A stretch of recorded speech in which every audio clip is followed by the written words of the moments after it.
Chapter 3185. Extra story for commemorating 2 years. The end is not the end. My name is Han Jinji, a 5-year-old child in elephant kindergarten, year 3. I should be at the stage of a flower with a colorful life. To me, all I see is darkness. I am from a family of liars. My father was a liar. My grandfather was a liar. My granddad's granddad was a liar. I don't know which granddad it started with, but we are a family of scammers. The scammers are an organization. The people in this organization disguise themselves as fortune tellers. All they do is lie to people. Although the organization's members can tell fortunes, none of them believe in fate. The so-called fate is just a tool for scammers to lie with. The scammers do not believe in fate and reincarnation. They do not believe in karma. They do not talk about relationships. They are good at watching people and calculating their decision. If people become a target of the scammers, it means nothing but bad luck for them. They would end up losing money easily. If their luck was very bad, the family would probably be broken, and people would die. I come from a family with that kind of background, but I believe in fate. More accurately, I can see fate. Yes, to use words that modern people use, you might say that I have superpowers.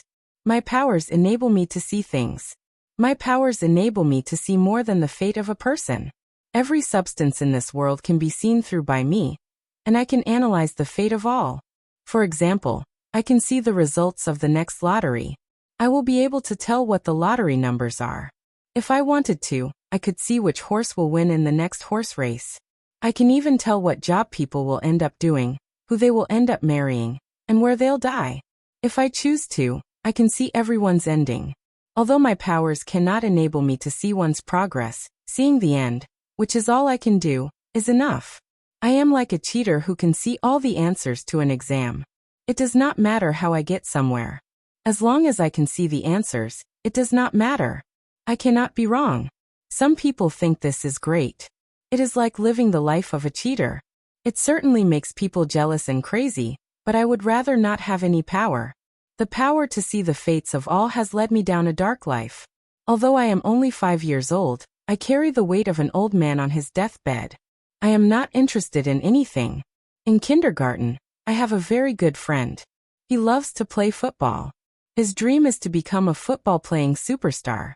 He also wants me to practice playing football with him, so I can become his best partner. He wants to win the World Cup and become a superstar. I thought this was a great idea. After thinking about it, my superpower started. I saw my little friend's future. In the future, I can see he is not a football player. He is a fat, middle-aged salesman who gets drunk every day. Not even mentioning football, after running 150 feet, he would probably end up collapsing due to exhaustion. It was at that moment I lost all interest in football. No matter how hard I tried to play with him, I knew he would not end up being a football player. It would just be a waste of time. The fates I see are never wrong, and they can never be changed. In elephant kindergarten, I have a very beautiful classmate. I like her a lot. I would like to be her best friend. I might even like to be more than that. When I think about her, my superpowers kick in. It enables me to see into her future. She will be married to a 40-year-old bald guy. She will wear a wedding dress and go down the aisle of a church with that man. At that moment, my life was ruined. I lost interest in everything because no matter what I did, I saw the end of all futures. I go to watch football, but I know the result. I go and watch a movie, but I know what the ending will entail. If I go to watch pretty women swim, but I see the pretty women become old before they die. This world is cruel to me. Darkness is all around me. It's all there is. I have tried to change fate, such as me hating onions. I saw that my mother was going to make onions and fried eggs in the morning. So I threw all the onions away at home, and bought all the onions in the supermarkets and markets of 3 shopping districts. Don't ask me why a 5-year-old kid can do this. Money has never been a concern for me. The next morning, I saw that the eggs for breakfast still contained onions. It broke my little heart. Baby, you should eat more onions. Recently, Granddad from the countryside has grown a lot of onions. It was a great harvest this year. We have lots and lots of them. Mom was happy as she was telling me this. So we ate onions for a month. I started to think it was a punishment from God for me trying to change fate. No one can understand my pain. In this world, there are no unknowns to me. There is nothing fresh for me. I have lost the thing in my life I most cherished. What was that? It was a hope for the future. On my way home from school, I watched the sunset above the river. It made me feel extremely sad. I asked myself why a 5-year-old kindergartner would end up walking home alone. It was no big deal because my mother, father, grandfather, grandmother, uncles, and aunties are all scammers. They are the masters of it. They have always been busy. They never had the time to pick me up from school. Of course, my mother tried to take me to school. On our way there, she scammed 2 wallets and a car from someone. By the time we reached school, she tried to scam my kindergarten teacher. I forced her out of the school and begged them to never take me there again. Sigh. What is the point of my life? Sitting near a river, my heart just felt sad. Going home was meaningless to me. There would be no one at home. I heard that everyone will be taking part in an operation to scam a rich man. It has been half a month since I saw them. Little brother, why are you here? Did you lose your family? A soft voice sounded in my head. From the tip of my nose, I detected a very young presence. I raised my head to take a look. I realized it was a big sister wearing white sports clothing. Her hair was up in a ponytail. I was shocked. I had never seen such a beautiful woman there before. She was obviously out for a jog. She must have been living in the area. The big sister noticed I did not respond. She crouched to my level, took my hand and asked me, "Little brother, what is your name?" "My name is Han Jinji." I could not help but answer. Usually, I did not talk to people, but I was a kindergartner who judged people by their appearance. This girl was mega pretty and cute. I was more than obliged to answer her. "Your name is pretty funny," the big sister said with a soft smile. "It does not sound like a name someone this young should have." "My name was given to me by my grandfather," I replied. "He said our family cannot be made to obey ghosts and gods, nor do we need to have manners. We don't need to be kind or care about ethics and moralities, but we must be respectful. Otherwise, we are not human. That is why they gave me the name Hanjinji. It was so I could have a bit of humanity." Actually, I never understood what my grandfather meant. When they started to lie, they never seemed to care about the well-being of others. When they got home, they never talked about lying. "Your grandfather is funny," the big sister said with a smile. Maybe she thought I was joking. I did not dare look at her. I was afraid I might accidentally see her future and end up watching her die or have sex with an old man. That would only make me sad. "Little Gigi, would you like to come and drink a milk tea with me?" the big sister asked.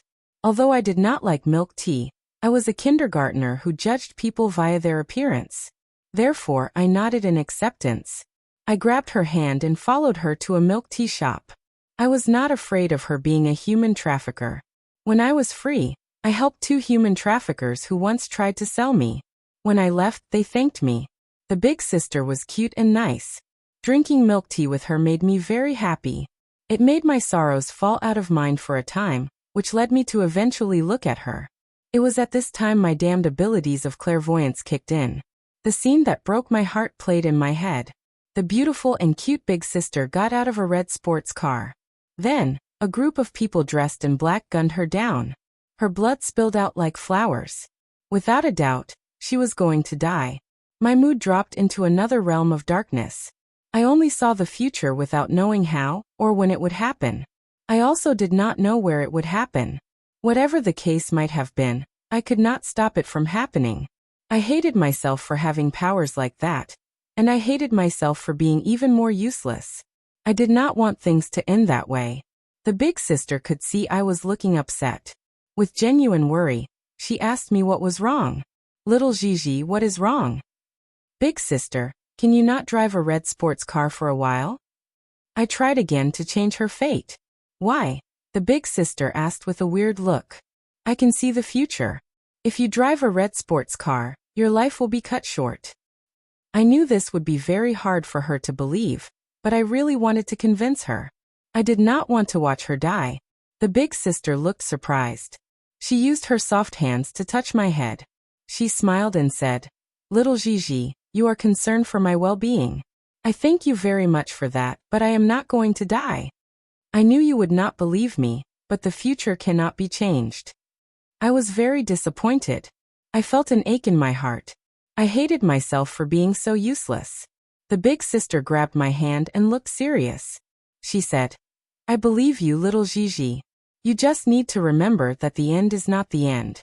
If you really have a superpower that enables you to see the future, if you see people down the line who require assistance, you should not give up the pursuit to course correct and help them.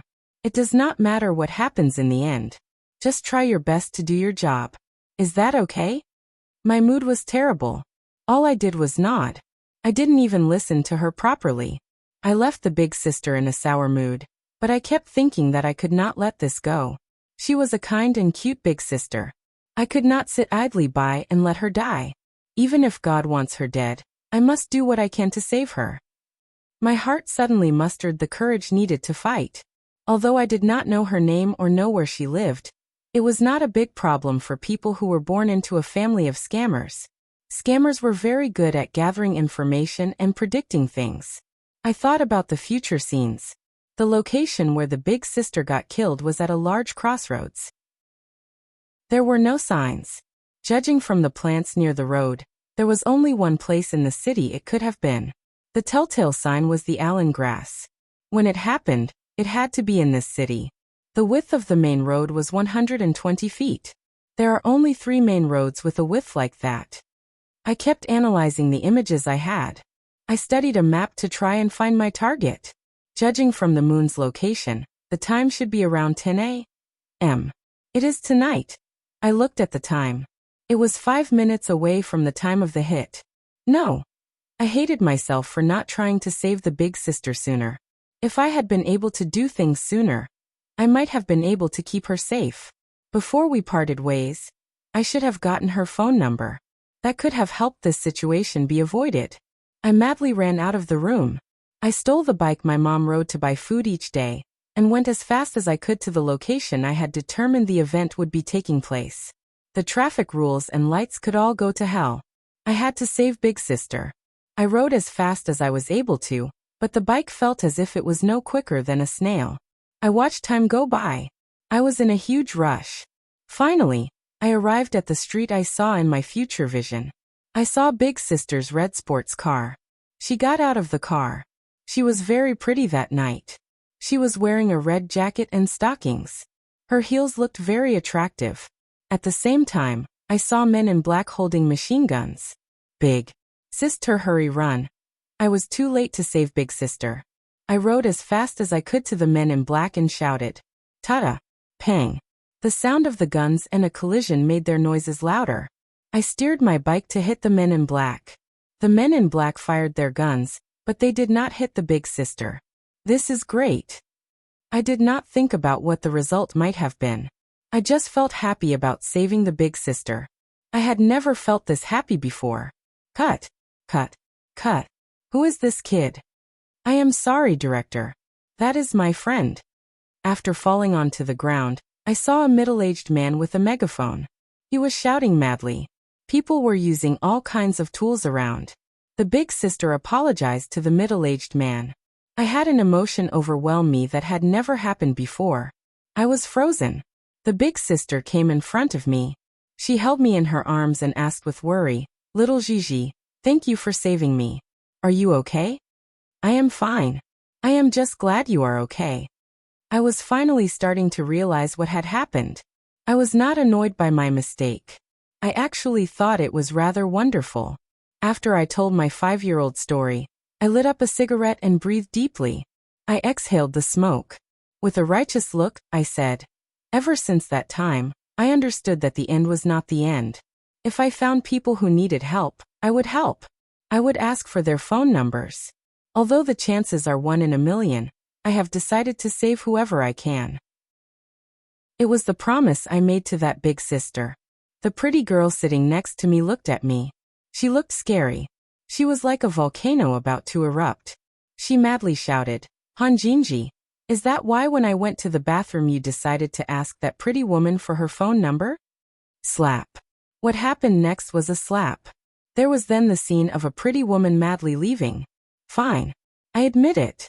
The story is real, but I only wanted to hit on the hot woman. I couldn't help it because I am Han Jinji. I am a guy who judges people by their appearances. Seeing the pretty woman leave, I picked up a cigarette and took another hefty puff. I let the smoke flow out. In my eyes, I looked into the future of the beautiful woman. There was a fire where Han's son was. Fire was everywhere in the bar. Wires sparked. Lots of lights fell from the roof. A big, circular light hit the beautiful girl's head while she was running. Ding. The fire alarm started ringing. Can I change the future? Seeing everyone running in fear with the fire spreading, I calmly sat in front of the bar. I picked up a drink and looked at the light in the center of the bar. The scammers are an organization, the people of which are scammers that disguise themselves as fortune tellers. All they do is lie to people. Although the organization's members can tell fortunes, none of them believe in fate. The so-called fate is just a tool for scammers to lie with. The scammers do not believe in fate and reincarnation. They do not believe in karma. They do not talk about relationships. They are good at watching people and calculating their decision. If people become a target of the scammers, it was nothing but bad luck for them. They would end up losing money easily. If the luck was worse, the family would probably break and people would die. I came from a family with that kind of background, but I believe in fate. More accurately, I can see fate. Yes, to use words that modern people use, you might say I have superpowers. My powers enable me to see things. My powers enable me to see more than the fate of a person. Every substance in this world can be seen through by me, and I can analyze the fate of all. Such as, I can see what the results of the next lottery will be. I will be able to tell what the lottery numbers are. And if I want to, I can see which horse will win in the next horse race. I can even tell what job people will end doing, and who they will end up marrying, where they'll die. If I want, I can see the ends of everyone.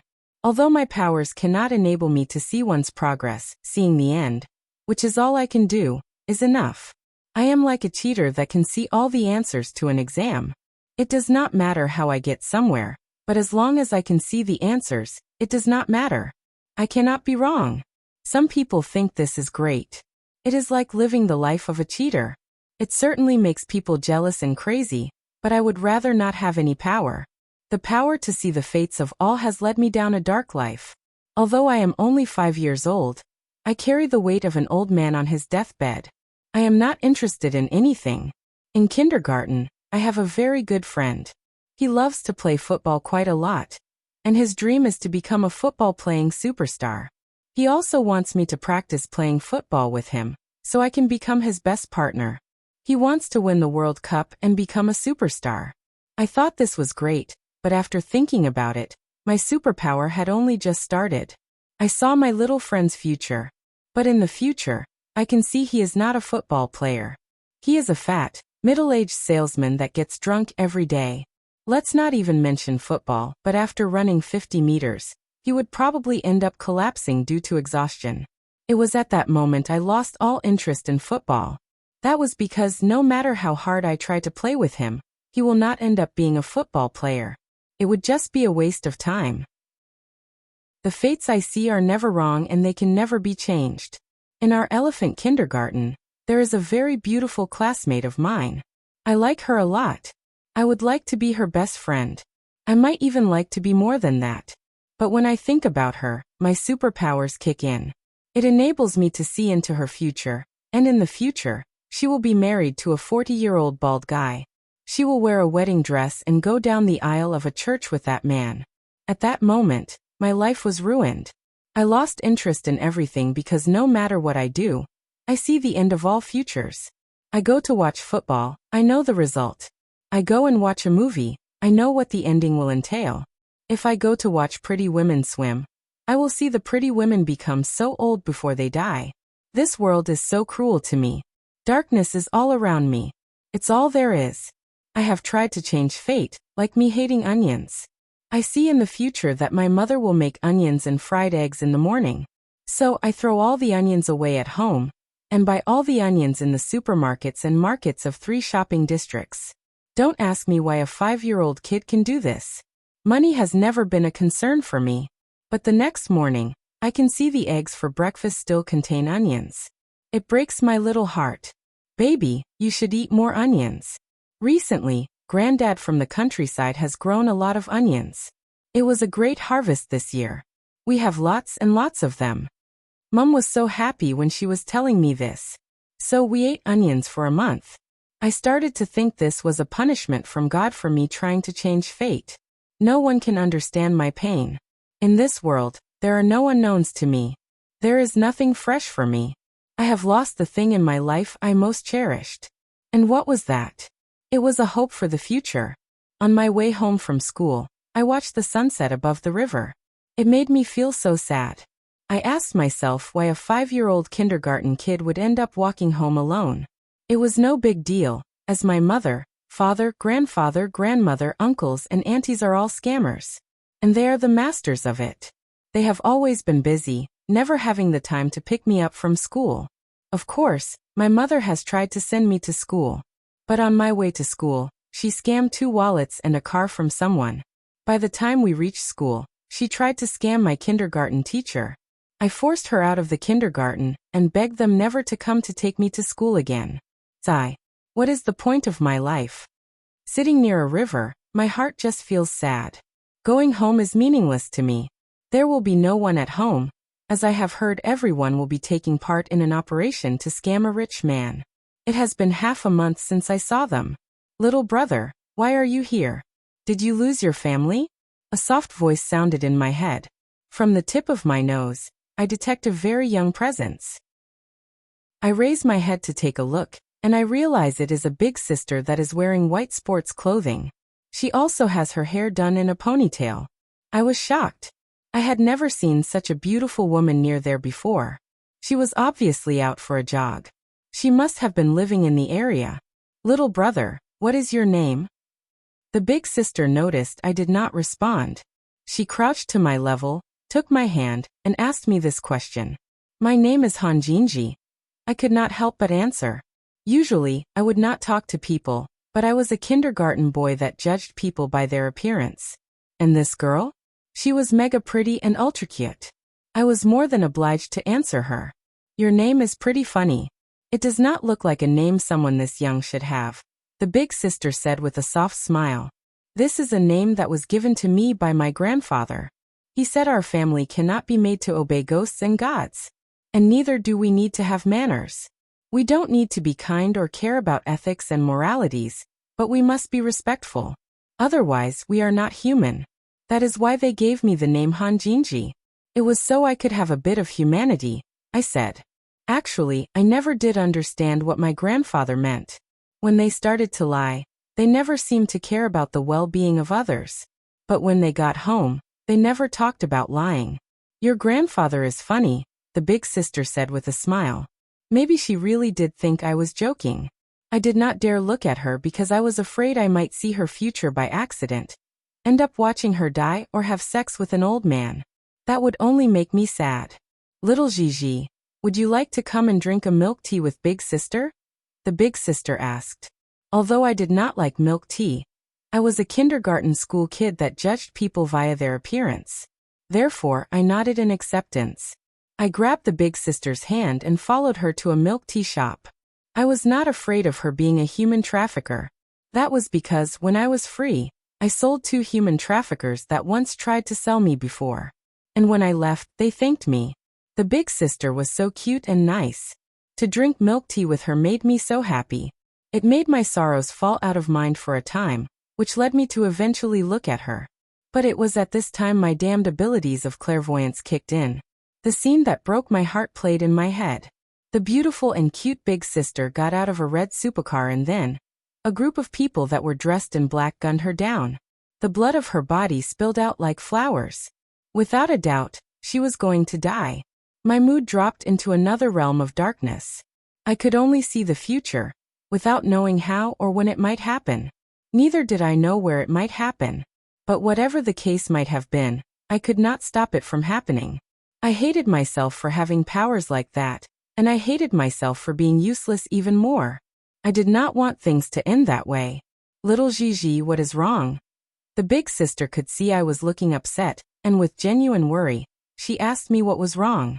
Big sister, can you not drive a red supercar for a while? I tried again to change this fate of hers. Why? The big sister asked with a weird look. It is because I can see the future. If you drive a red supercar, your life will be cut short. I knew this would be very hard for her to believe, but I really wanted to convince her. I really did not want to watch her die. The big sister looked surprised. She used her soft hands to touch my head. She smiled and said, "Little Gigi, you are concerned for my well-being. I thank you very much for this, but I am not going to die." I knew you would not believe me, but the future cannot be changed. I was so disappointed. I felt an ache in my heart. I hated myself for being so useless. The big sister grabbed my hand and looked serious. She said, "I believe you, little Gigi. You just need to remember that the end is not the end. If you really have a superpower that enables you to see the future, if you see people down the line that require assistance, you should not give up the pursuit to course correct and help them. It does not matter what happens in the end. Just try your best to do your job. Is that okay?" My mood was terrible. All I did was nod, not even listening to her properly. I left the big sister in a sour mood, but I kept thinking that I could not let this go. She was such a kind and cute big sister. I could not sit idly by and let her die. Even if God wants her dead, I must do what I can to save her. All of a sudden, my heart mustered the courage needed to fight. Although I did not even know her name or know where she lived, this was not a big problem for people who were born into a family of scammers. Scammers were very good at gathering information and being able to predict things. I thought about the future scenes, and where the big sister got killed was at a large crossroad. There were no signs, but judging from the plants near the road, there was only one place in the city it could have been. The telltale sign was the allen grass. So when it happened, it had to be in the city. The width of the main road was 40 meters. There are only 3 main roads with a width like that. I kept analyzing the images I had, and I studied a map to try and find my target. The time should be around 10 o'clock, judging from the moon's location. It is tonight. I look at the time. It was 5 minutes away from the time of the hit. No. I hate myself for not trying to save the big sister sooner. If I had been able to do things sooner, I might have been able to keep her safe. Or before we parted ways, I got her phone number. This could have definitely been avoided. I ran out of the room like mad. I stole the bike my mum rode to buy food each day, and I went as fast as I could to the location I had determined the event to be. The traffic rules. The lights. They could all go to hell. I had to save big sister. I drive as fast as I was able to, but the bike felt as if it was no quicker than a snail. I watched the time go by and I was in a huge rush. Finally, I came to the street I saw in my future vision. I saw big sister's red supercar. She got out of the car, so pretty that night. She was wearing a red jacket and stockings. Her heel also looked very attractive. But at the same time, I saw the men in black hold their machine guns. Big sister, hurry, run. It was too late to save big sister. I drove as fast as I could to the men in black and shouted, "Tada! Pang!" The sound of the guns and the sound of a collision made their noises together. I and my bike hit the men in black. The men in black fired their guns a bit, but they did not hit big sister. This is great. I did not think about what the result of this might have been, but I felt so happy about saving big sister. I had never felt this happy before. Cut. Cut. Cut. Who is this kid? I am sorry, director, but that is my friend. After falling onto the floor, he saw a middle-aged man on a megaphone. He was shouting madly. People were using all kinds of tools around. Big sister apologized to the middle-aged man. I had an emotion overwhelm me that had never happened before. I was frozen. Little Gigi, thank you for saving me. Are you okay?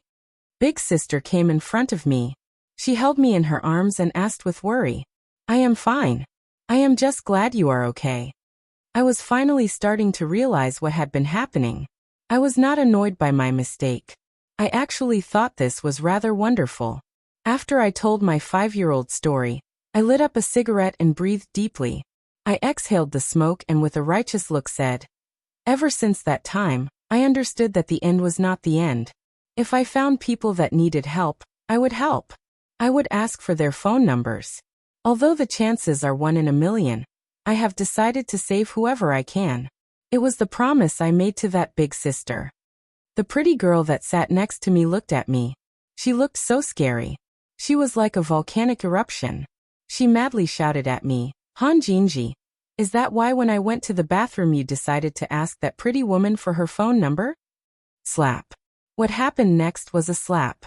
And then there was the scene of a pretty woman leaving madly. Fine. I admit it. The story is real, but I only wanted to hit on the hot woman. I couldn't help it because I am Han Jinji. I am a guy who judges people by their appearances. Seeing the pretty woman leave, I pick up a cigarette and take another hefty puff. I let the smoke flow out, and in my eyes, I looked into the future of the beautiful woman. Where Han Sun was now, there was a fire. In the bar, a fire was everywhere. Wires sparked. Lots of lights fell from the roof. A big, circular light hit the beautiful girl's head while she was running. Ding. The fire alarm rang. Can I change the future? Seeing everyone running in fear with the fire spreading, I calmly sat in front of the bar. I picked up a glass with a drink and looked at the light that was in the center of the bar. Chapter 3186. One arrow pierces through the heart. The God fights were a fighting competition governed by God spirits. Every rule was conducted and enforced by God spirits. If people conceded, they earned the protection of a God spirit. Not even the royals of the 7 kingdoms, and those with inherited blood pulses were allowed to break the rules. Han Sun was making a God spirit lock in a person who had already conceded the fight, and was leaving the space battleground. This seemed impossible. It was not just Yen Dan that did not believe this. No one believed it. Han Sun knew the God spirits would not listen to his commands, but he had not said what he had to control the God spirits. He wanted to tell the God spirits that the fleeing man was a dead man, and that they should not be a part of this. When Han Sun spoke, he broke the rules of the world. He pushed his power to the max and kept pumping power into the bow he wielded. This Han Sun is getting too cocky, Empty God coldly said. How dare he threaten us? Yen Dan was a bloodpulse inheritor, so Han Sen's words made Empty God very upset. Moment God bowed to the leader of the hall and said, Mr. Han Sun is breaking the rules again. I am afraid he is only going to become the next Qin Xiao. Are we really going to stand back and let him do whatever he wishes to? Although Han Sun is wrong, it is not a big deal. Another God spirit said. There is no need to be hung up over such trivial matters. After all, he has the chance to take the next step. Can we just let him destroy the world we have tirelessly cultivated just because he might walk that step? Empty God looked angry as he spoke. What you said is wrong. Everything happens for a reason. The God Chaos Party sent people to eliminate him. Do you expect Han Sun to just stand around and allow those people to strike him down? Are you calling him a sitting duck? The 12 God spirits were split down the middle with each side, sharing one of two opinions. One side wished to put a leash on Han Sun, or even kill him when it was necessary. The other side thought they should not interfere and let Han Sen's actions slide. Only 1 or 2 God spirits were ambivalent or neutral about it all. The hall leader sighed and said, Let's just lock the space battleground. Otherwise, the entire space battleground will be destroyed. Yes, Master. The hall leader had decided. Although some God spirits did not agree with the choice, they held their tongues about it. Plus, they knew that if they allowed Han Sun to destroy the space battleground, it would reflect more poorly on the God spirits. Space and time in the Geno Hall were different from the outside world. The God spirits had been talking for a long time. To the outside world, only a second had gone by. Yen Dan had not left the battleground, but the space tunnel was on the cusp of shutting down. At this time, the closing space tunnel reopened. Yen Dan had almost escaped, but he immediately teleported back into the space battleground. Yen Dan looked shocked about being back on the space battleground. His face could not be described. The space tunnel behind him was gone. Why is it like this? I conceded. I already conceded. Mr. God Spirit, I already conceded. Why? Yen Dan pleaded his conceding again, but the space battleground made no movement. No tunnel through space appeared. The whole of the space battleground was dead silent. The big universe was dead silent too. No one believed this would happen. The god spirits were really doing as Dollar said. They were locking down the space battleground. Gods, why? I am a loyal devotee. I do everything properly and have never once offended you. Why are you treating me this way? Where is the justice? Where are the laws we abide by?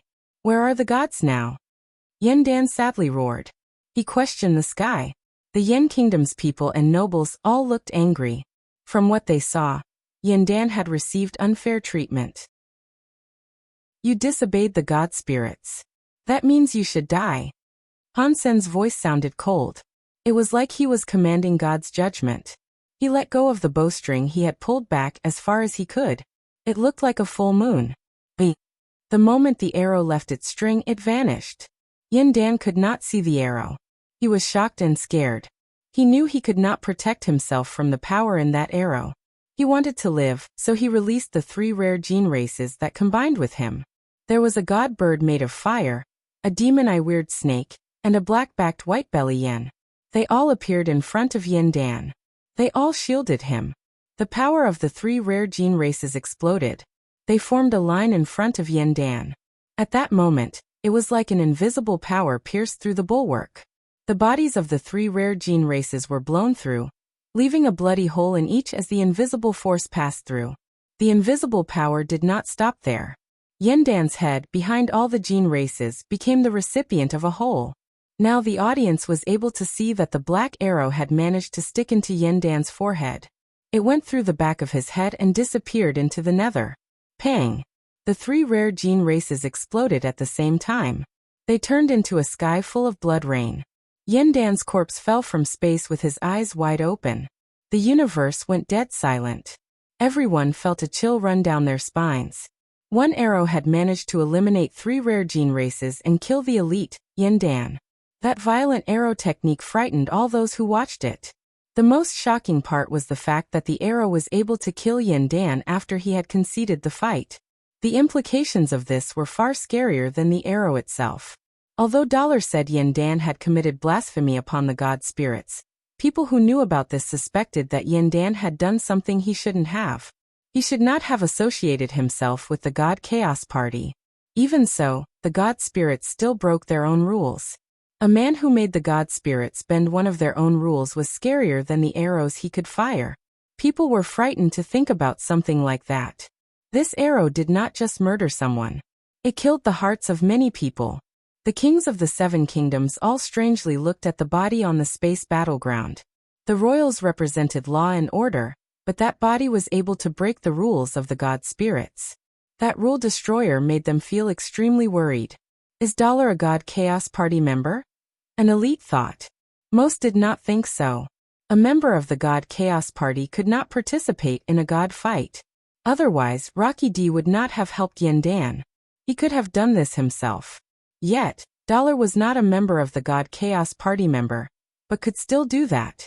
It made people feel weird. Dollar belongs to the god of wealth. Who is that god of wealth? How can his members make the god spirits all agree with him? How powerful must the god of wealth be?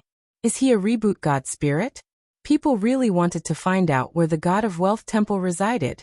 After this fight, the 7 kingdoms sent out many people to scour the universe for the god of wealth temple.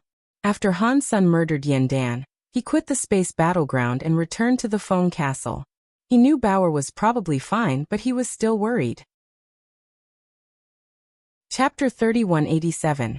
Cutting paper. A mountain pierced through the skies. A strange god temple was on its peak. The god temple's structure was very defined. The primary hall was only 9 feet tall. It had a few side halls. Overall, it looked very large, but a large god temple like that gave people the feeling that it could easily break. It was hard to describe how weird it was. When one looked a bit closer, one realized that the god temple was composed of a white substance. It looked like it was made of paper. It was no wonder that it looked like a place that could easily tumble with one stab. Everything about the white temple was strange. Even the tables, god altar, god stove, and god statues were made of paper. It felt like a very spooky and scary place. Bauer looked at the god temple with interest. She seemed to be rather interested in the locale. Bauer looked at Rocky D and asked with a blink of her eyes, "What would happen if I lit a match in here?" "This is a god temple. It is not ordinary paper. Water, fire, or any other kind of weapon cannot actually deal harm to this temple." Rocky D sat on a paper chair. He flicked his hands and had two human-sized paper people bring a plate forward. They brought over paper plates and paper cups. They poured out a cup of coffee for Rocky D. Rocky D drank his coffee in an elegant posture as he asked Bauer, "What does the cute little princess want to drink?" "I want to drink tea." Bauer was not polite. She just sat down on the paper chair. The thin white paper turned into an S shape. Bauer sat on it. The paper trembled like the thin wings of a cicada, but it did not break. In some ways, it was like a rocking chair. The paper maid quickly brought a cup of tea over. Bauer looked at the paper man made of paper with genuine curiosity. "These paper people look rather funny," Bauer said. She watched the paper people with keen interest as she picked up the cup of tea to wet her whistle. "If you like, I can give you a few of these paper people. I can cut them out into any face you like. If there is some handsome celebrity or general you admire, I can cut them out for you." Rocky D drank his coffee with a warm smile. "I like your face. Why don't you give me a paper person that looks just like you?" Bauer happily looked at Rocky D. Rocky D's eyes twitched a little. He looked at Bauer, who had a big pair of gleaming eyes. She looked like a clear spring without any dust. It did not look as if she was making a joke or toying with him. Plus, Bauer had followed him there without issue. Rocky D just thought she was a child who enjoyed playing around. After thinking about it, Rocky D's lips developed a smile. His beard lifted as he thought, "I really am a handsome gentleman who has thousands of women and goddesses loving me. Despite how troublesome it is to look this fine, I cannot help being so attractive." He looked very cocky as his eyebrows raised. Rocky D put down his cup. He coughed lightly and asked, "Do you really want it that much?" Bauer nodded. Her little hands became two little fists in front of her chest. She looked at Rocky D happily as she answered, "Yes. I really, really, really want it. If your face became a paper person, it would look so good." Rocky D smiled and nodded. "Okay. Since you are being so sincere about this, I can make one for you. But this is a limited edition, okay? There will only be one in this entire universe. You need to look after it with the utmost care. I will treat it like the most important thing in my life." Bauer raised her head as if she was making a solemn and profound promise. Rocky D loved Bauer's attitude. He took out a white sheet of paper and said, "After I make you this, you must stay here nicely until your father comes to pick you up." "With your paper copy, it is fine if my father does not come," Bauer said. Rocky D felt very cocky and thought, being too charming is a bad thing. Even a small little girl like her fancies me to be her daddy. Sigh. This is so troublesome. After that, Rocky D picked up a sheet of paper. His right hand's index and middle fingers behaved like a pair of scissors that cut through the sheet. He kept cutting to cut out his face. He put a lot of effort into the task. It must be stated that Rocky D's skills were very good. Although it was only going to be something like a silhouette without any precise facial details, it looked a lot like him. Even the little beard on it was a bit raised. After cutting, Rocky D trimmed it a little and happily gave it to Bauer. "You must look after this thing as if it were your child. This is a unique silhouette." Bauer picked up the paper silhouette and looked as if she cherished it greatly. She said, "Thank you, Uncle." "Uncle?" Rocky D's eyes twitched. He patted Bauer on the head and smiled. "Little princess, you should think about calling me Mr. God. If you really want to start calling me handsome Mr. Minister, I think that would be rather dandy. It is up to you, of course. I think calling you an uncle is very fitting," Bauer said as she looked at Rocky D.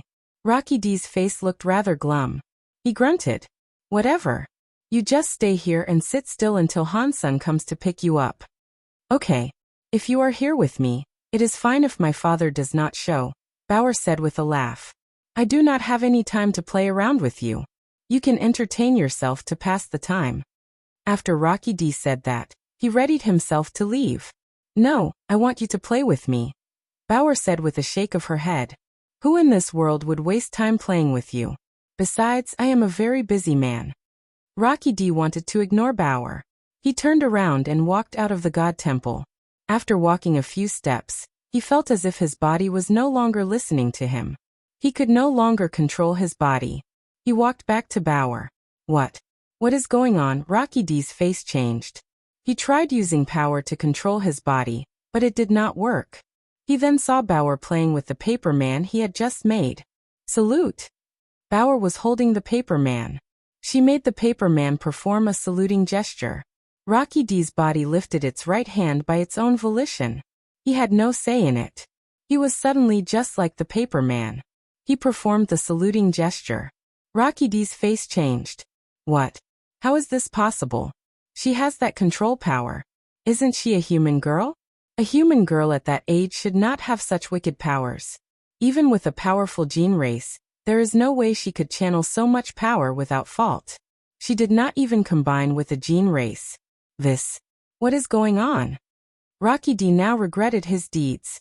If he had not cut out his own silhouette for Bauer and given it to her, no matter how strong she was, she would have been unable to control him.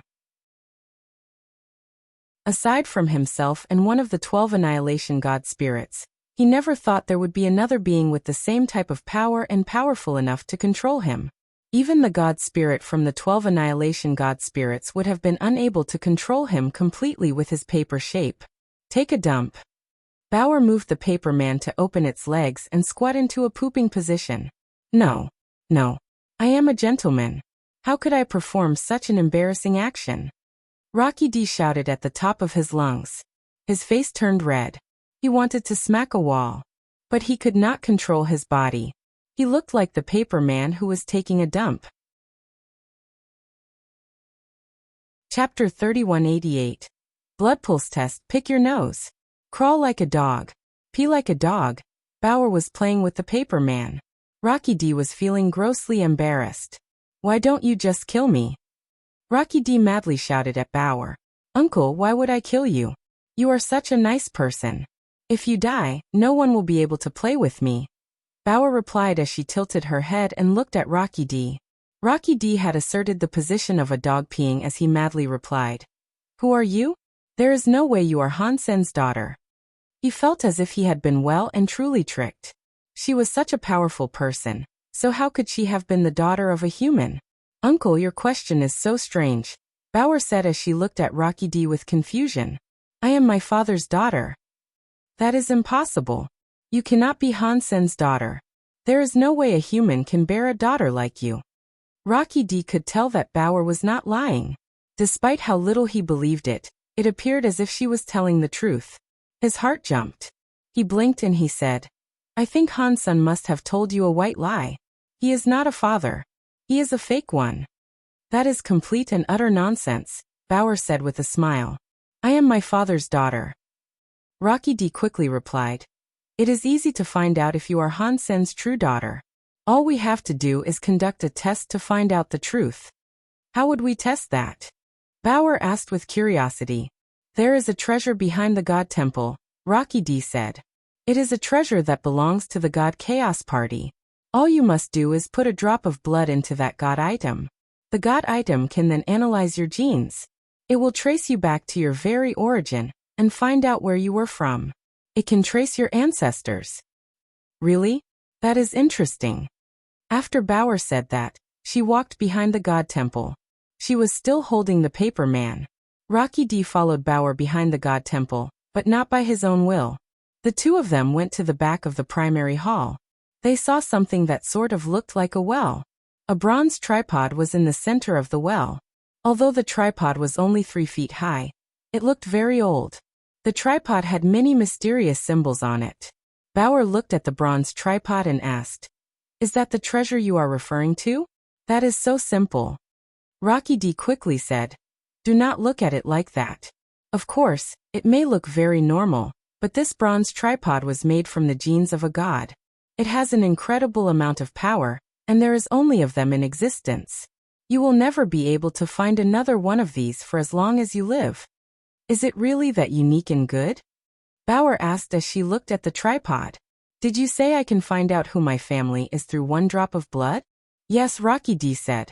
Although it cannot be like the 3-life stone that can find out 3 lives and 3 past lives, this tripod can find out the truth of the bloodline in your family. If you would like to join the God Chaos Party, you will have to use this tripod to find out. It has never been wrong through all the years it has been used. In that case, let's give it a try, Bauer said. She moved the paper man. Rocky D was pushed toward the bronze tripod. Rocky D was so scared that he shouted, "No, no, no." It was a shame he was being controlled by a paper man and unable to resist or move away. He walked in front of the bronze tripod. He reached out his finger and placed it on the bronze tripod. Bauer picked up the small wooden sword Jianbugu had given her. She used it to cut Rocky D's finger. That ordinary-looking sword possessed a sword mind, and thus it was able to cut Rocky D's finger. For just one sword mind to hurt Rocky D's body like that, not even Rocky D would have believed it was a wooden sword had he not been there to witness it. That asshole Jianbugu. His sword mind is already at such a stage. Rocky D was shocked. A drop of blood oozed from Rocky D's finger and fell into the tripod. The symbols on the tripod suddenly lit up. Bauer's eyes opened wide as she looked upon the tripod in shock. The light on the tripod kept changing. It was like an endless font of light was now in operation. Not long later, a light shadow came out of the tripod. The light shadows were like a projector. It was like a hologram that created the shape of a body. It revealed Paper God, also known as Rocky D. It looked just like Rocky D minus the clothes he wore. Rocky D's body started to change. He became smaller and smaller. Then his body started to change. In the end, he turned into a normal cat with a black shadow. It was the shadow of a cat, so it was not solid, but it also had life. It was very weird. The shadow of the cat became smaller. It turned into a fat and cute, albeit small cat. It then turned into a Gene egg. "Uncle, you are a cat." Bauer weirdly looked at Rocky D. "I am not a cat. That was a shadow phantom. You do not understand what a shadow phantom is." Rocky D, who was feeling embarrassed, tried to correct Bauer. "But it looks like a cat," Bauer said with honesty. Rocky D felt destroyed. His face turned red, but he kept his mouth shut. He did not want to talk to Bauer anymore. After Rocky D turned into a Gene egg, the video stopped playing. The bronze tripod returned to normal. Bauer tilted her head as she asked, "Why did I not see your mother and father?" "I am a rare gene race that was born in a god pulse," Rocky D said. "Of course, I do not have any parents. If you have parents, the bronze tripod will show them." "Okay." Bauer had a brief time to think about it. She walked in front of the bronze tripod, reached out her finger, bit it, and let a drop of blood fall on it. Bauer knew she originally came out of a gourd, but she wanted to know if there was any other bloodline she was related to. She did not really want to find out whether or not she was Hansen's daughter. Bauer's blood entered the bronze tripod. The bronze tripod started to glow. The symbols on the tripod started to glow like the sun. They started to melt. Rocky D's eyes went straight while watching this. He was the minister of the God Chaos Party. He had seen many of these tests before. He had seen rare gene races that turned into God Spirit gene races, or even fallen annihilation God Spirits. Whenever he had tested it in the past, this had never happened before. The bronze tripod was burned into steel juice. It melted rapidly. Lots of red, bronze juice dripped. The moment the bronze tripod collapsed, the bronze tripod had a shadow. The light shadow formed in the air. The bronze tripod collapsed. There was boiling bronze juice everywhere as the shadow faded. Rocky D was frozen as he looked at the bronze tripod. His eyes widened, and his lips started to quake. He had no idea what he had just seen. When he regained his composure, he looked at Bauer. His vocal cords had the shakes as he said, You. Rocky D is a sinner, so please forgive me. If Rocky D could have moved, he would have been kowtowing before Bauer. Chapter 3189. A name that cannot be spoken. Bauer blinked and looked at Rocky D. After a while, she asked, "Do you know who I am?" "Yes." No. Rocky D was not making much sense. "So, do you know me or not?" Bauer asked with a frown. "I am aware of your existence, but I have never seen you before," Rocky D quickly said. "Oh, in that case, tell me who you think I am," Bauer said. She squinted her eyes as she peered at Rocky D. Rocky D displayed a wry smile as he said, I would not dare say to say it. Therefore I will not say it. If I dare say your name, this world will be thrown into chaos. What is that supposed to mean? Bower's eyes repeatedly blinked. You must believe that I, Rocky D, only obey you diligently, Rocky D said with sincerity. If you are willing for me to die, I will gladly die. I will die in your service with honor. I do not like the way you are talking to me now, Bower said. If you speak to me like this again, I will tear this paper man in half. She held the paper man high up. It looked as if she was going to rip it up. Rocky D remained calm. If that can keep your secret, I am willing to give up my life for that cause. After that, Rocky D closed his eyes as if he was willingly ready to embrace a demise. Do you really think I am not capable of killing someone? Bower's face looked dim. If my death can bring you pleasure, then the pleasure is all mine, Rocky D said with seriousness. Bower stared at Rocky D for a bit. She then picked up the paper man and waved it in Rocky D's direction. Rocky D's body flew toward the paper man. His body grew smaller. He combined with the paper man. The paper man was just a silhouette, but it now had color and a face. It had become a colorful paper man. When you want to tell me, you can come and talk to me. Bower looked rather annoyed. She pulled out a book and stuck Rocky D, the paper man, inside the pages of the book. After doing that, Bower pushed the sunglasses on her face and said to herself, what is wrong with this guy? It really does look like he is not afraid to die. The dragon maid had received an order to wait outside Foam Castle and wait for Hansen's return. She eventually saw Hansen emerge from the castle, so she walked forward and casually said, come here. Follow me if you wish to see Bower. Sure. Hansen did not say anything else. He nodded and followed the dragon maid. The dragon maid opened a tunnel through space. She took Hansen with her to travel through it. They arrived at the paper god temple atop a mountain. You wait here. The dragon maid walked in front of the god temple and stopped. She bowed and shouted into the paper god temple, Mr. Minister, Hansen is here. After a while of waiting for a response, none came from Rocky D. This made the dragon maid frown. She bowed again and said, Mr. Minister, I have brought Hansen here. Still no one answered her. The paper door of the paper god temple opened. A cute little girl emerged from beyond it. Upon seeing Bower walk out, the dragon maid was given a fright. She quickly seemed to understand something. She was furious, so she grabbed Bower and shouted, what did you do to Mr. Minister? A wooden sword flew above Bower. It went in front of her. The wooden sword was ordinary, but the sword mind was so holy that it was like a god one could not dare to offend. It crushed the dragon maid and pinned her to the ground. She could not straighten her back. It felt like a terrifyingly heavy sword was crushing her. Bower jumped into Hansen's chest and complained, Dad, you were so slow. I was worried that I had come too soon and ruined your fun. Hansen smiled. Seeing Bower safe and sound, he felt immeasurably relieved and asked, where is Rocky D? He is here. Bower opened the book she kept next to her chest. She took out Rocky D's paper form.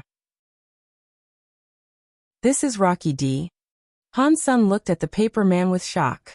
It did look like Rocky D. It was like a miniature version of him. It looked like a paper man that was drawn on top. What are you looking at? If it was not for Master Bower, you would be dead. Rocky D felt furious to be looked at by Han Sr. You weren't kidding, and he can speak. Hansen thought this was rather interesting. He held the head of the paper man and remarked how much it felt like paper. Rocky D felt very embarrassed, so he shouted, Let go of me. He was still trapped in paper form, so he could not fight back. Hansen lifted his head. Let go of Mr. Minister. The dragon maid madly shouted.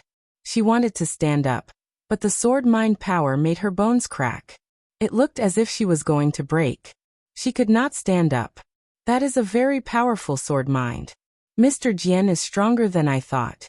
It is no wonder why he is regarded as the biggest swordsman in the Qin Kingdom. Hansen looked at the wooden sword in shock. The dragon maid's power was almost similar to Decapitation Queen, but a wooden sword was able to keep her suppressed. The sword mind of its master must have been frightening.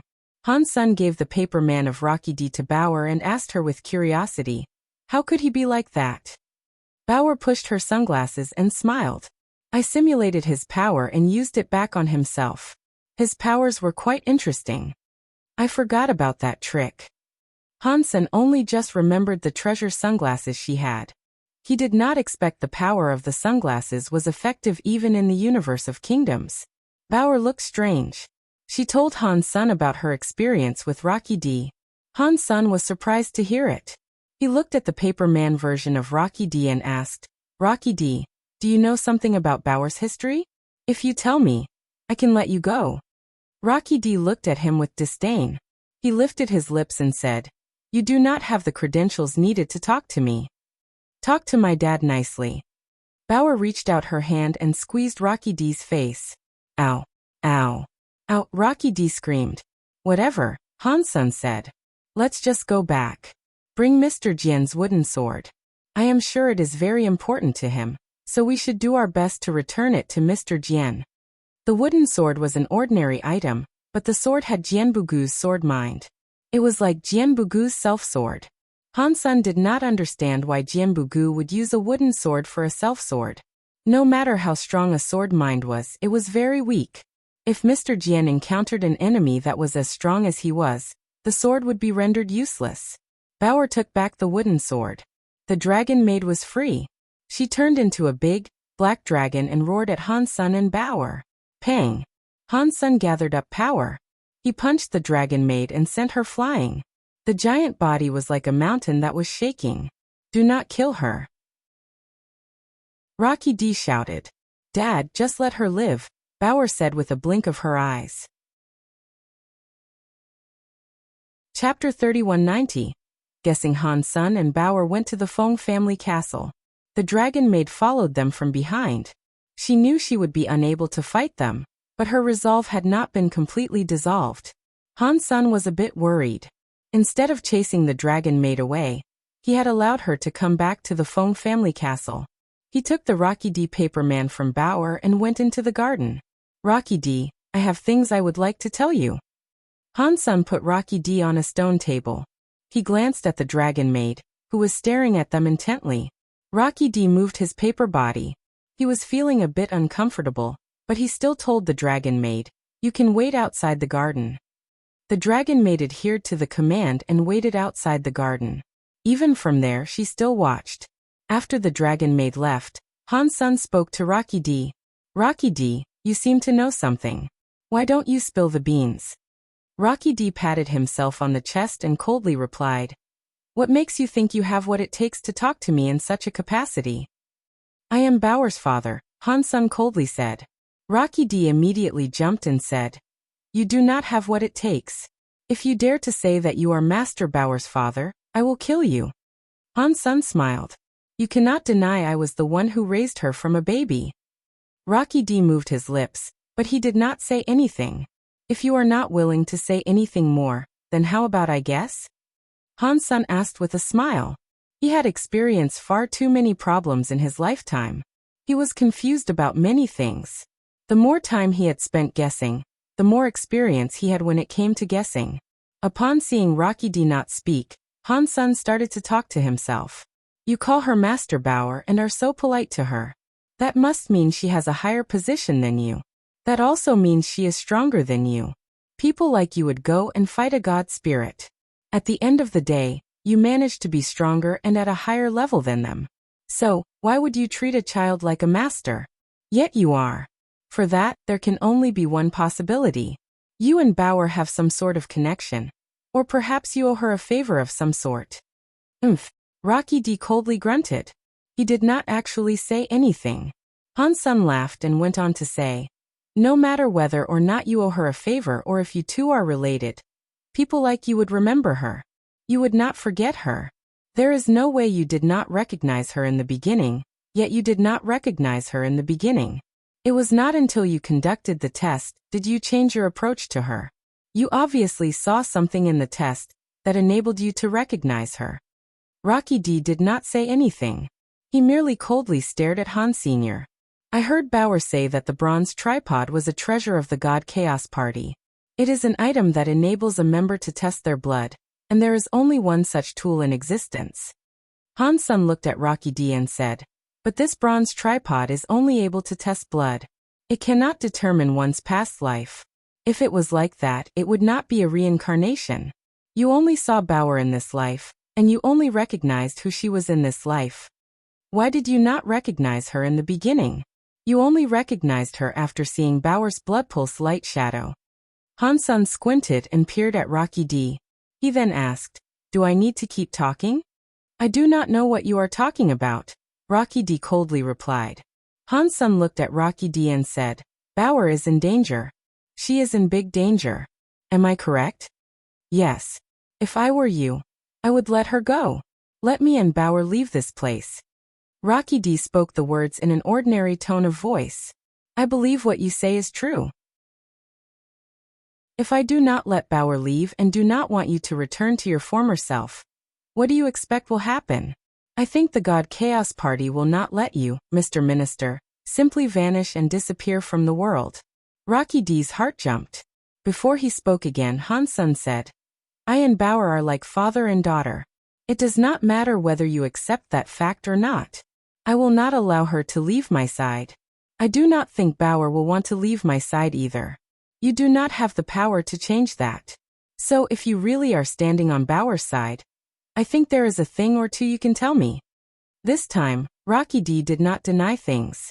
He remained silent but did not speak. His eyes lingered on Han Senator. After a while he said, you need to know that if Master Bauer's identity is revealed, there will be a disaster that will shake the sky. I cannot hold it, and you cannot hold it. You should really tell me who she is, Han-sen said. That is the only way we can be prepared, right? Rocky D shook his head. I cannot tell you her name, and I cannot disclose her history. If I tell you these things, the universe will be thrown upside down. That seems really serious. Han-sun looked at Rocky D and asked, there has to be something you can tell me, right? Rocky D hesitated and said, hide her. Do not let the God spirits realize who she really is. Do not let the God Chaos Party find her, or there will be a grand disaster. I cannot put her in hiding forever, Han-sun coldly said. Bauer will not agree with that. Even if she did agree with it, I would not accept that. At least not now, Rock D said. You need to wait until she grows up. Maybe then she can. How far must she develop? Must she become reboot class? Han-sun asked as a test. I do not know, Rocky D said. He looked weird as he spoke. Master Bauer's limit is not something we can guess or even try to understand. Han-sun stared at Rocky D and said, fine. This is the last question. Aside from you, are there any other creatures that can reveal Bauer's identity? Yes, or maybe there are none, Rocky D weirdly said. Be clearer. Han-sun frowned. Rocky D sighed and said, back in the day, perhaps some people might have been able to tell. These days, I cannot even be sure if those guys are alive. Even if they were, I cannot be certain they would notice. If Master Bauer did a test like the bronze tripod again, people might recognize something. According to your theory, Bauer is safe. Han-sun felt a bit relieved. If I was unable to recognize who she was in the first place, I doubt there are many in this world that can do what I could not, Rocky D said with seriousness. Still, it would be best for her not to be flaunted around just in case. I understand, Han-sun said. You should go. The restrictions on your body can now be removed. I don't think you need Bauer to undo the spell put on you. Are you really letting me go? Rocky D looked shocked. Keeping you here is sure to attract more trouble, Han-sun casually said. I do not want to kill you, therefore I will just choose to let you go. Are you not afraid that I will leak the secrets about Master Bauer? Rocky D asked. I am afraid, but I do not think you will. After Bauer left, you could have run, but you didn't. Han-sun smiled. Rocky D coldly grunted. He twisted the paper and jumped. In the air, he became his real self again. He reached out the paper man in his hand to Han Sr. Give this paper man to Master Bauer. If she needs it, she only has to use the paper man, and I will lend her my assistance. After that, Rocky D threw the paper man at Han-sun like a card. He turned around and left the garden, taking the dragon maid with him. Chapter 3191. God fight reward. Before the space tunnel closed for their departure, Rocky D turned around and asked Han Sun, "Do you not think breaking the world is awesome? There is strength in between breaking the world, and you just broke the world. Not many elites can kill you, but there are still one or two that might. If I were you, I would let Master Bauer go with me." "I am not going to hand my daughter over to anybody," Han Sun calmly said. "I will not let anyone hurt her." Rocky D grunted coldly. He did not turn his head as he left through the space tunnel. Seeing the space tunnel shut down, Han Sun said to himself, "If this really is how I think it is, then this will all be a great deal of trouble." Han Sun entered the top 4 rounds of fights, and Bauer joined in too. Their luck wasn't too shabby either. They were not pitted against each other. They had to fight the others who were also in the top 4. Han Sun was quite surprised by the turnout. In their semi-final matches, neither Han Sun's nor Bauer's opponent showed up. They had given up and quit. It was the most boring set of semi-finals ever witnessed, and the same was going to hold true for the finale. The semi-finals did not happen, and the finals weren't going to depict a grand bout either. Bauer immediately quit, which enabled Han Sun to achieve the number 1 rank in the God fights. The other 2 people were very famous in the Geno universe. As for them conceding, people did not say much about it. Everyone knew that fighting Han Sun was likely futile, so everyone thought they too would quit if they were in their shoes. The same was true for going up against Bauer. After all, they had even managed to make the God spirits break the rules. It would have been weird for them to actually consider fighting the pair. No one wanted to risk their lives in a battle with such an unfair environment. If they entered the space battleground, they might not have been able to make it out alive even if they conceded. If they did not concede, they could not use God spirit gene races. If they used them, they would be punished by the God spirits they had pledged their loyalty to. If they did not use them and could not fight Dollar and Ingot, it would have been a fight in which they were practically throwing themselves into the furnace. It was a death wish. Even stupid people knew the best course of action. Han Sun was the most dishonorable winner in the history of the God fights, but no one questioned his claim to be a victor, and the might that secured him the number 1 position. Although he had won without fighting, Han Sun felt good about it. He did not have time to waste concerning himself about whether or not it was right to win the God fights without battling. All he cared about were the results. When Han Sun earned first place in the God fights, a light fired into the space battleground. It landed on Han Sun, making his body disappear. Han Sun did not fight back. It was a teleportation light. It did not harm him. Han Sun's vision constantly flashed. When he was able to see again, he realized he was inside a giant God hall. The God halls were the most obvious things to recognize. There was a light in the center that was very old and mysterious. The light had small lights. There had to have at least been 10,000 of them. Han Sun was no stranger to these lanterns.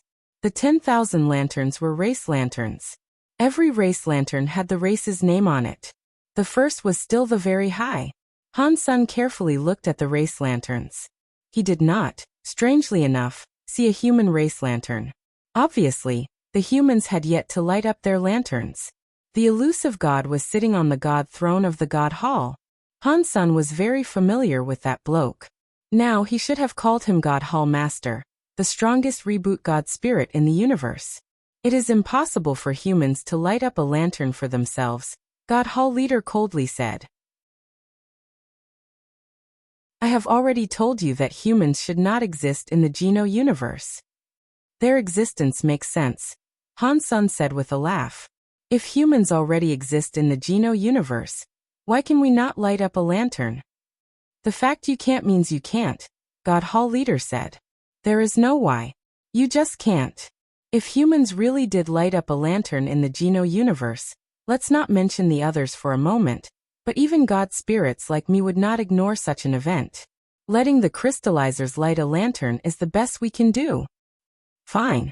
I don't really care about humans lighting up lanterns, anyway. The reward for coming first in the God fights should be mine now, shouldn't it? Han Sun smiled at God Hall leader as he spoke. Fine. God Hall leader did not mention anything about Han Sun breaking the rules again. He agreed with him rather quickly. He lobbed the gene egg at Han Senator. It landed in his hands. God Hall Leader smiled at Han Senator. He looked at him as he said, "That is a rare gene egg. It is a Xian Holy Turtle. Are you satisfied now? I thought you said the number one would be able to pick which rare gene egg he wanted. Can I not be given a turtle?" Han Sun looked at the pitch-black thing. It looked very average. Okay. God Hall Leader clapped his hands. A wheel of fortune appeared in front of Han Senator. Han Sun looked at the wheel of fortune as he asked, "How are the slices all so empty? How am I supposed to know what I am going to get?" God Hall Leader laughed. "You just spin it. No matter which slice you get, I will write down Xian Holy Turtle. 2. If you do that, then why did you need a wheel of fortune for it?" Han Sun looked at God Hall Leader with an icy expression. "What is important is that it can make you feel like you are in control. It can satisfy and provide your heart with a bit of a thrill." God Hall Leader pointed at the wheel and said, "Hurry up and spin the thing." "What is the point of spinning? Do you think I am that free?" Han Sen's eyes twitched as he spoke. "Okay. That will save you some time." God Hall Leader admired Han Sen's ability to understand so much. He clapped his hands. The big wheel of fortune disappeared. "Usually you do not need to come here to claim your reward," God Hall Leader said as he smiled at Han Sr. "Today, I asked you to come because there is something that I would like to bend your ear for." "I'm busy. I still have my kids to feed. Why don't we talk about this another time?" He did not believe God Hall Leader was so willing to just invite him in for telling stories. "That is fine by me," God Hall Leader said, acting as if he did not care. "I suppose the extinction of humanity is no big deal."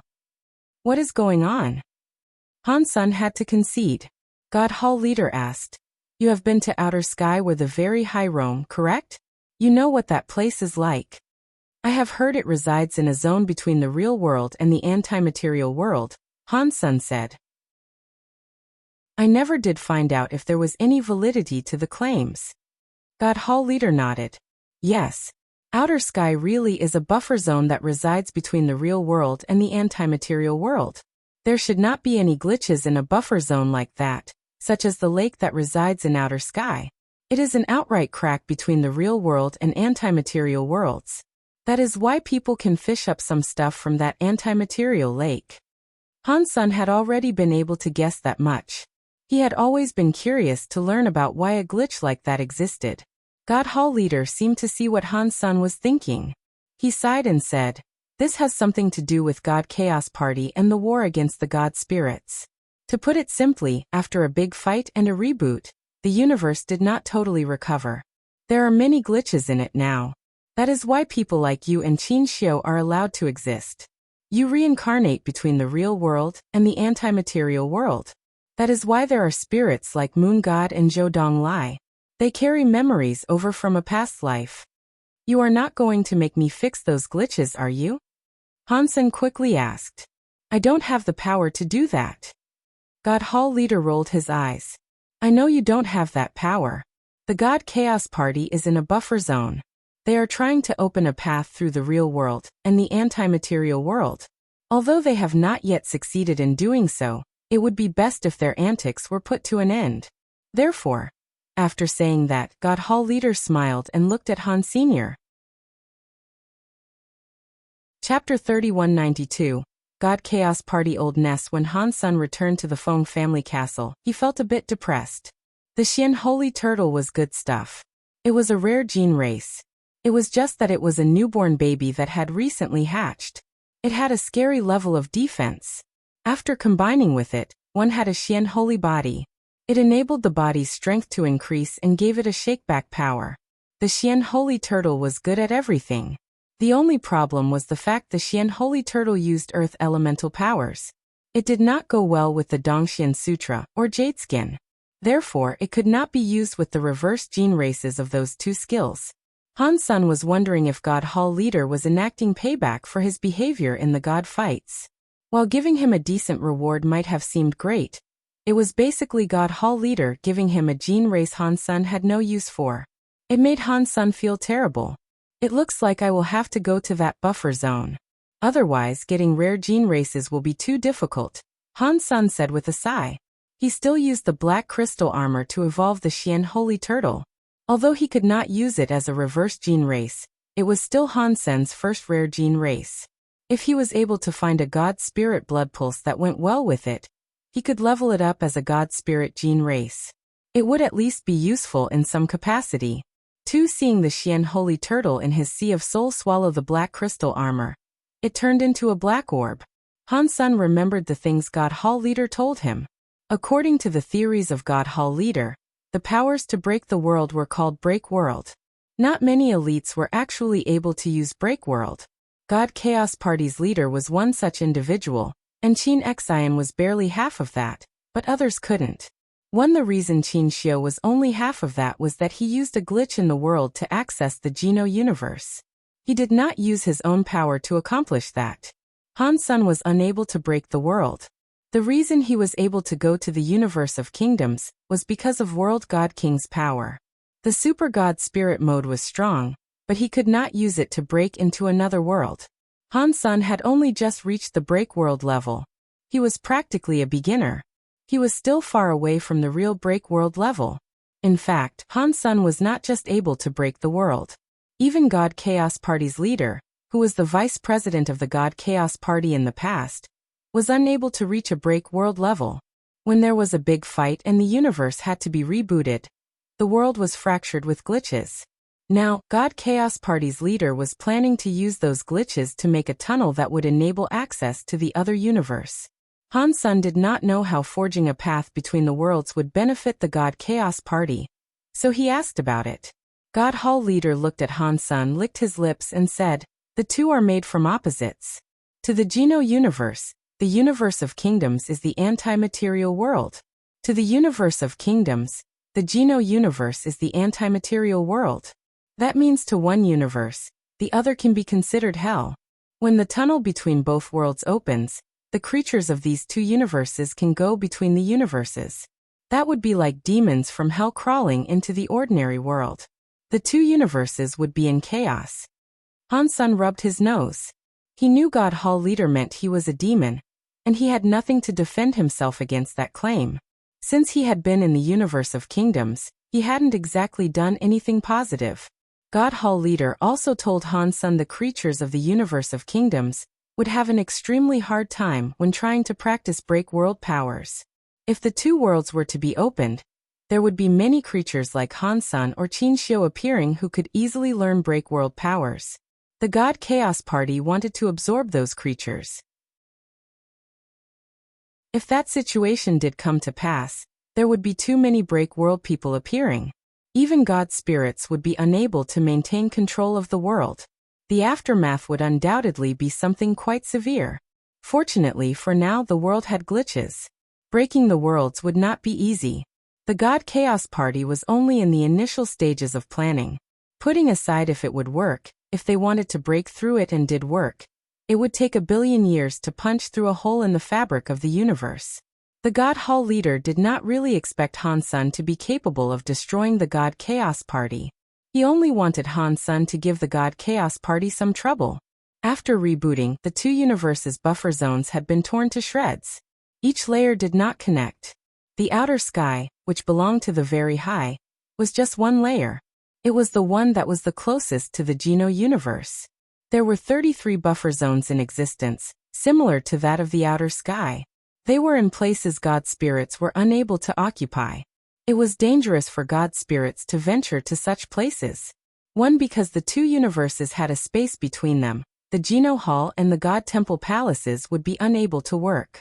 If the God spirits died there, they would be unable to respawn in their God temples. According to the news he had received in the past, the God Chaos Party had broken 7 layers near the universe of kingdoms. It would still take them a long time to break through the rest. Now the 7 layers were all occupied by the God Chaos Party. If God spirits entered such a place, they would have to be careful. It had been a long time since news of their progress had been received. God Hall Leader was saying he wanted Han Sen to get in there and kill as many members of the God Chaos Party as he was able to. If he was unable to kill them, he could at least harvest some information. That way, he could find out how many layers the God Chaos Party had managed to break through. God Hall leader promised that if Han Sun delivered him accurate news, he could give Han Sun a very special and rare gene race. Apparently, Han Sun was going to love it. It was a tempting proposition, but the territory of the God Chaos Party was not the sort of place one could freely waltz into. The only thing Han Sun had on his side was that the two universes' powers would not be suppressed when inside a buffer zone. By being there, Han Sun could use all of his powers and not be restricted. Of course, what tempted Han Sun even more was the God Temples of the God Chaos Party's members. By destroying God Temples, he could get more God bases. No one wanted fewer God bases. Han Sun had asked God Hall leader why the members of the God Chaos Party were not called God Spirits despite them having God Temples and God bases. The God Hall leader did not answer him. He just told Han Sun how to get there. Han Sun was interested to see it. Before that, he wanted to see the Qin Kingdom's Alpha Temple. The Qin Kingdom must have had people who could break the world. Let's not mention anyone else, but Jianbugu must have been a break world elite. My powers are restricted by the universe. Breaking an Alpha Temple would be difficult. Han Sun kept thinking. He still planned on sneaking into the Alpha Temple to have a look. To prevent trouble pursuing him, Han Sun went looking for Qin Bai. He planned to take Qin Bai with him to the Alpha Temple. Having the Qin Kingdom's future king Qin Bai there could make a big problem become a very small problem, if he was discovered. He could turn a very small problem into not a problem at all. He could avoid a lot of unnecessary troubles. Qin Bai, is Bauer at home? When Qin Bai went to the Feng family castle, he did not go inside. He asked his men to bring Han Sun out. He looked angry. I am playing in the garden with Feng Yinin. Han Sun said with a smile. If the crown prince wants her, then I can go get her. No, no, no. Qin Bai's face turned white as he pulled Han Sr. Chapter 3193 Destiny Well, Qin Bai pulled Han Sun away from the doors of the Feng family castle and asked, Han Sun, why have you come looking for me? Han Sun looked at Qin Bai as he asked, Mr. Crown Prince, have you been to the Alpha Temple? Of course I have been there. Every year, when we perform sacrifices, we have to kneel for half the day. We have to kowtow and bow. It is all so very annoying. Qin Bai looked as if he did not have many fond memories of his trips to the Alpha Temple. He looked like he hated the place quite a bit. He strangely asked, why are you asking me about it? Han Sun laughed and said, I have heard there is a very powerful treasure in the Alpha Temple. Do you know what it is, Crown Prince? What are you talking about? How can a place like the Alpha Temple have great treasure? It is just a temple with an Alpha statue inside it, and a few tools for sacrifices, of course. There is nothing else there, so why would there be treasure? Qin Bai joined the sacrifices every year. He knew what was inside the Alpha Temple. Aside from these things, are you sure there is nothing? When Han Sun heard that, he felt disappointed. If Qin Xiu really had put Wanner's dead body inside the Alpha Temple, there should have been some kind of evidence. There couldn't be nothing at all. Qin Bai thought for a bit and said, there are some weird things, but they are not treasures. For instance, there is a well there. What kind of well? Han Sen's eyes suddenly brightened. After thinking a moment, Qin Bai said, the Alpha Temple has one main and two sub-halls. There are 3 halls in total. The right hall features an old well. It is octagon-shaped. The well has the Alpha's writing on it. He wrote down the word destiny. Therefore, the well is called Destiny Well. People frequently call it the Country Well.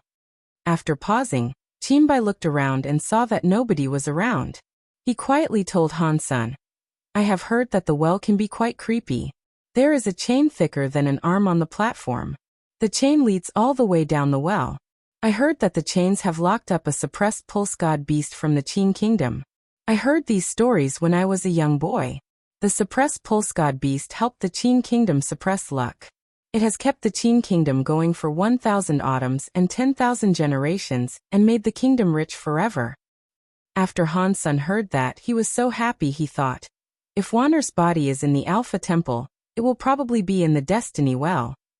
After thinking about it, Han Sun told Qin Bai, I have heard about the powerful treasure residing inside Destiny Well. Qin Bai's head shook like a drum. Impossible. I do not know if Destiny Well has a suppressed pulse god beast, but that is an odd place to put treasure. The legends claim that the Alpha put the Qin kingdom in a very good situation.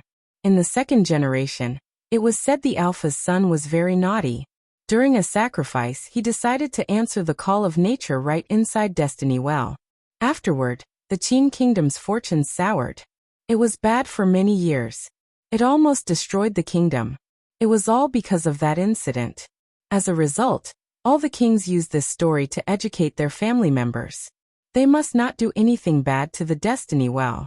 If it was not for having to attend ritual sacrifice, I'd never visit the Alpha Temple of my own volition. Although Qinbai was a bit naughty and spoiled, there were limits to his own tenacity. Han-san, you are not planning on doing anything in the Destiny Well, are you? I would advise you to put those thoughts to bed right now. Qinbai looked around and pulled Han-san into a corner. He quickly said, "You must not go there. There are very scary elites guarding there. They are the greatest defenders of the Qin kingdom. Even if Jade Wall City was broken, you could not infiltrate that one zone. Without the permission of my father, not even I can visit there freely. You are strong, but if you went there alone, not even you would make it back." Qinbai was sincerely looking out for Han-sen's best interest. He would not have told Han-sen the secrets of the temple if he did not want what was best for him. "Oh, what kind of scary characters?" Han-sen asked. Qinbai shook his head. "I am not entirely sure. That is just what my father told me. When I have been by Destiny Well, I have never seen anyone guarding the place. I am fairly sure it is the truth. What father tells me is never incorrect, and he never lets me tell anyone else about this stuff. He says that if I ever encounter a crisis in which I cannot solve and my life is threatened, all I must do is escape to the Alpha Temple. Once there, I can find help and someone to save me." Hearing Qinbai say that, Han-sen was sure there was something unusual about the Alpha Temple. Even if it was not Wanner's body, it likely had something important to do with the Qin kingdom. The Alpha Temple has the Qin kingdom's strongest guardians. If I forced entry, it might end up bad for me. Although Han-sen was strong, under the suppression of the world's rules, he was not sure if he had what it took to fend off the Qin kingdom if it entirely turned against him. "This is giving me a headache." In Han-sen's heart, he was feeling a bit depressed. "Han-sen, if you really want to look at Destiny Well, I can take you there during a time of sacrifice," Qinbai said. "Outside of those times, it is not wise to visit." Han-sen's eyes looked bright as he asked Qinbai, "When the next sacrifice rolls around, can you take me there?" "Yes, I can." Qinbai smiled and said, "There will only be royals, officers, and chosen people that are allowed to go in. If you would like to enter, you can disguise yourself as my servant." "Are your servants expected to be eunuchs?" Han-sen asked with a weird look. "They are eunuchs," Qinbai answered with a nod. Han-sen did not want to become a eunuch. Aside from that, there did not seem to be another way to get close to Destiny Well. It was the only thing he could do. He told Qinbai that the next time there was a sacrifice, he wanted to be taken along. For now, Han-sen gave up on the plans of infiltrating the Qin kingdom's Alpha Temple. "Han-sen, Thousand Mile Reach and Teacher Jia have not stopped being mean to me. My days have been poor. Do you think there is a way in which they might stop being so mean to me?" Qinbai looked at Han-sen as if he was a beacon of hope. "They are being harsh because they want you to be good," Han-sen said with a smile. "You only need to do your homework. Do that and you will be fine." "You say that like it is easy," Qinbai said while he cried. "There are 6 teachers and a dozen nannies. There are so many of them teaching me. I have to learn everything. If I don't eat or sleep, it is likely I still wouldn't learn it all before the day I die." Han-sen pitied Qinbai. He loved to fool around, but he was born to a royal family. Furthermore, he was the only successor. He could tell how much the Qin Kingdom king wanted him to be good before he ascended. Normal people would just control how to use gene races. Qinbai was the Qin Kingdom's future king. Controlling gene races was not enough. There was too much he had to learn. After thinking a moment, Han-sen had an idea. "How about this? I have been planning a trip recently. Why don't you go to the king and ask for permission to join me on this trip to learn?"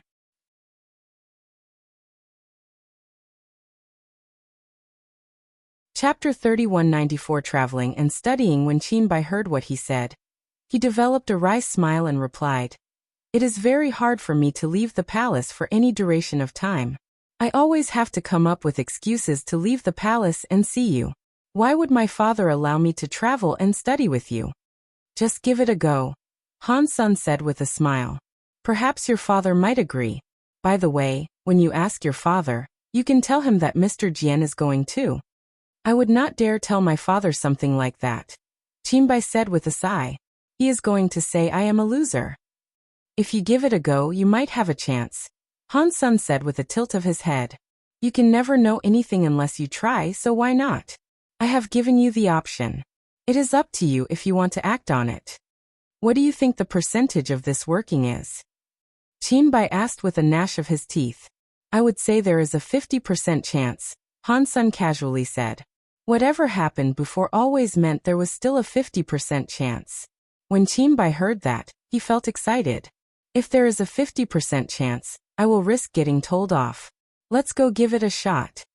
After sending Qinbai on his way, Han Sun returned to the castle.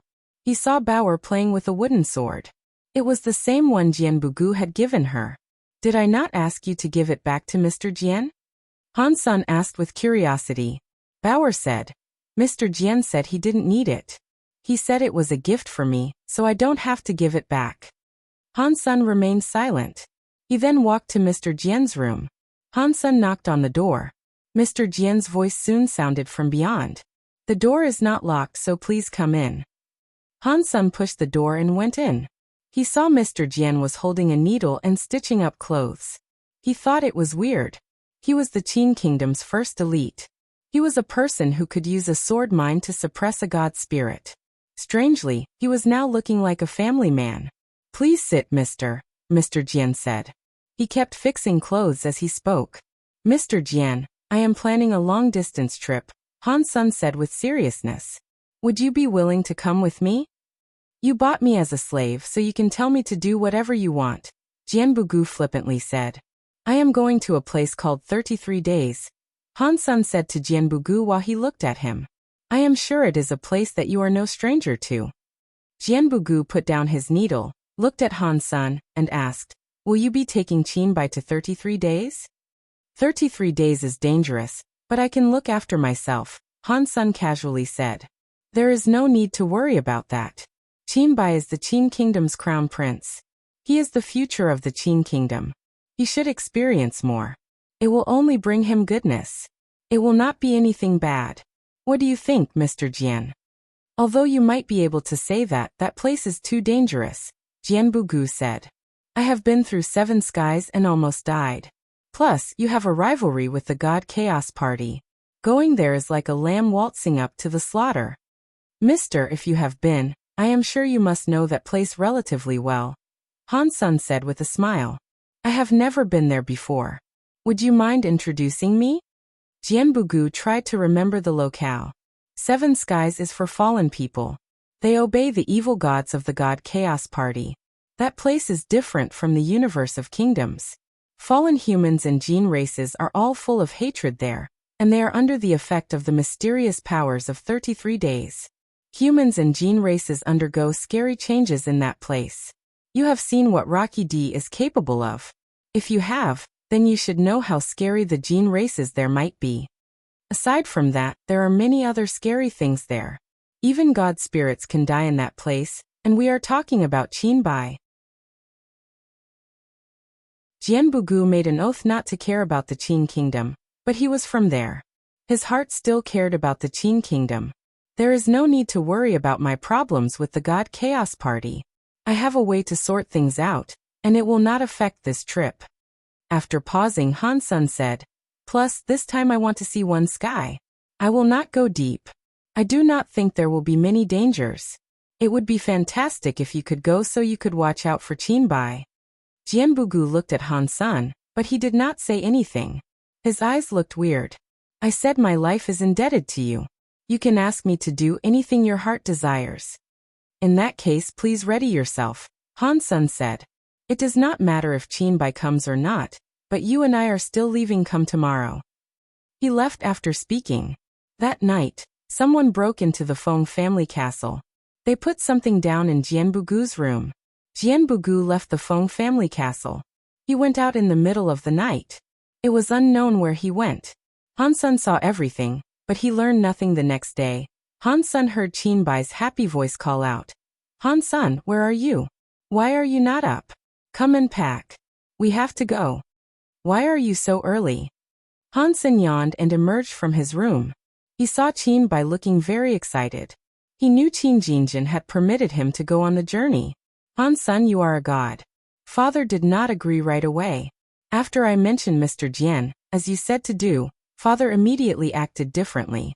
His determination to not permit me to go was weakened. He did not fully agree either. At first I thought it failed. This morning, my father told Thousand Mile Reach that I would be allowed to travel with you. Qin Bai looked at Han Sun with sheer admiration. As I expected. Han Sun blushed and pretended to gasp. Qin Bai wanted to say something, but Bauer walked in. He immediately hid behind Han's senator. He forced a smile and said, Bauer, hello. Crown Prince, hello, Bauer said with a blink of her eyes. It has been a while since we played chess together. Why don't we play some? No. No, Qin Bai's face had turned white. He shook his head and said, I have stuff to do with Han Senator. I can't play chess today. Perhaps next time? Bauer, have you packed your things? Han Sun asked while doing his best not to laugh. Bauer lowered her head. Her left hand held the small flying fish whereas her right hand had small cat in it. She nodded and said, I have packed. When Qin Bai heard that, his face changed. In shock he said, Bauer is so young. Are we studying together? Traveling is better than studying books, Han Sun said with a smile. It will be nice to have her learn something new too. Bauer did not speak. She looked at Qin Bai as if she was smiling, but she was not smiling. Qin Bai now regretted his decision to come. If he knew that Demon Child was going, he would not have been so excited. Qin Bai made up his mind that he was not going to do anything to invoke her ire. He would not promise to play chess with her either. Everyone was packed and ready to go. Before they departed the Feng family castle, they saw a man and a woman waiting outside. Qin Bai looked and noticed it was his teacher, Thousand Mile Reach, whom he admired. The other was Jia Shizhen. He knew something bad must have happened. Thousand Mile Reach and Jia Shizhen bowed to Han Sun, but they both looked at the small flying fish Bauer was holding. The small flying fish had a bit of notoriety. After all, it had recently shocked the universe. Everyone knew about it. It was only Qin Bai who did not fight or watch the fights who did not know about the small flying fish. Everyone else knew. Thousand Mile Reach said, Mr. Han, the king has asked us to accompany Mr. Crown Prince on your journey. Will this disturb you? Qin Bai's face immediately collapsed.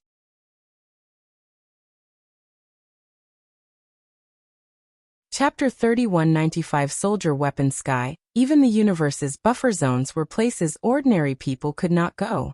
Han Sun used break world powers at a spot God Hall leader told him to go to gain access. When he did as he was instructed, he created a space tunnel. He then took many people inside. Everyone was shocked by what they saw. It was so huge that one could not imagine it. All kinds of big, small, strange, and weird weaponry were strewn about all over the place, including knives, lances, swords, halberds, axes, onos, hooks, tridents, arrows, shields, knives, hammers. They were looking at a forest of weapons that reached far into the distance. It was further than the eye could see. The whole place was full of weapons. There were knives so big that they were like little mountains. There were some godly lances high up in the sky that could easily kill. There were rotten knives and swords. There were bronze, steel, wood, and stone weapons. The weapons were made from all sorts of materials, had countless types of textures, and were many different shapes. Jia Shizhen and Thousand Mile Reach had heard stories about this place. This was the first time they had seen the place. Jia Shizhen was utterly flabbergasted. The legends claim the first sky is Soldier Knife Sky. It is heaven for weapons. It is true. Thousand Mile Reach looked at the ocean of weapons with shock inside. Qin Bai did not look overjoyed on the way there, but he was now looking surprised. He asked, Are the weapons here real? Can you kill people with them? Thousand Mile Reach said, 33 days is better than the universe because this place is not hampered by the rules of the universe. You cannot use the rules and theories of the big universe to explain anything here. In Soldier Knife Sky, all the weapons are like the universe's flowers, grasses, trees, and woods. They have lives and souls of their own. Unless they are willing to follow you on your departure, they will become dust if you try to force them out. After pausing, Thousand Mile Reach added, if they are willing to follow you after you take them away from here, they can serve you as brilliant weapons. Of course, these weapons are like ordinary flowers, grasses, woods, and trees. There are different species. Their qualities and powers are different. Most of them would be ordinary weapons. They would be like Baron or Viscount-class weapons in the Qin Kingdom. That is not too bad, Qinbai naively said. If we can ship a lot of them back, the armies of our kingdom would never have to worry about a weapon shortage. It is not that easy, Thousand Mile Reach said. Let's not mention the fact that ordinary people can't enter the Soldier Knife Sky realm. But even if they could only take a weapon one by one. If we force them out, most of them will become dust. You cannot take them all. Plus, some of these weapons have scary existences.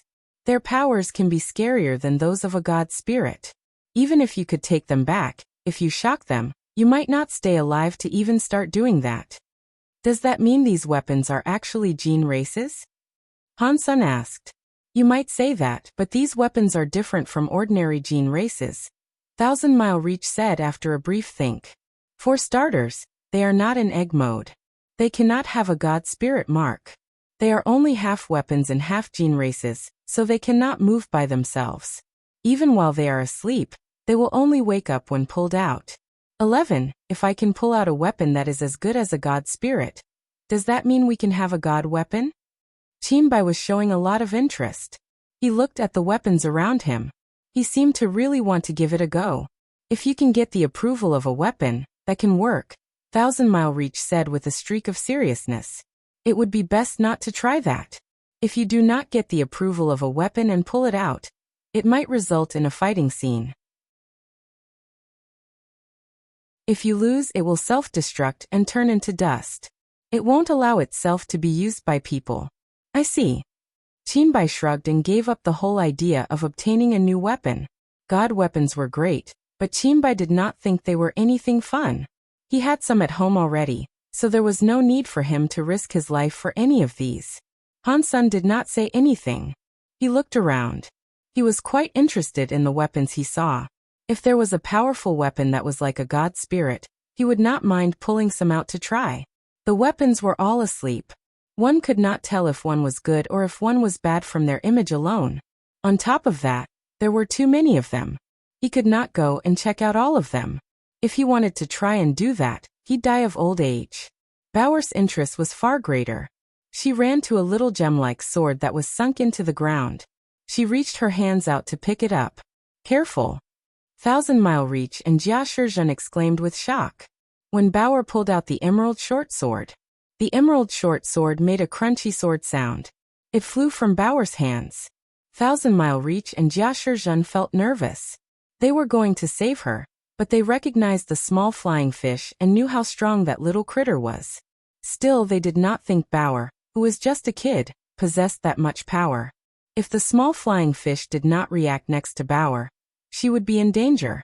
Before they could move, they heard Baoer say, "Turn around." The small, emerald sword listened to her.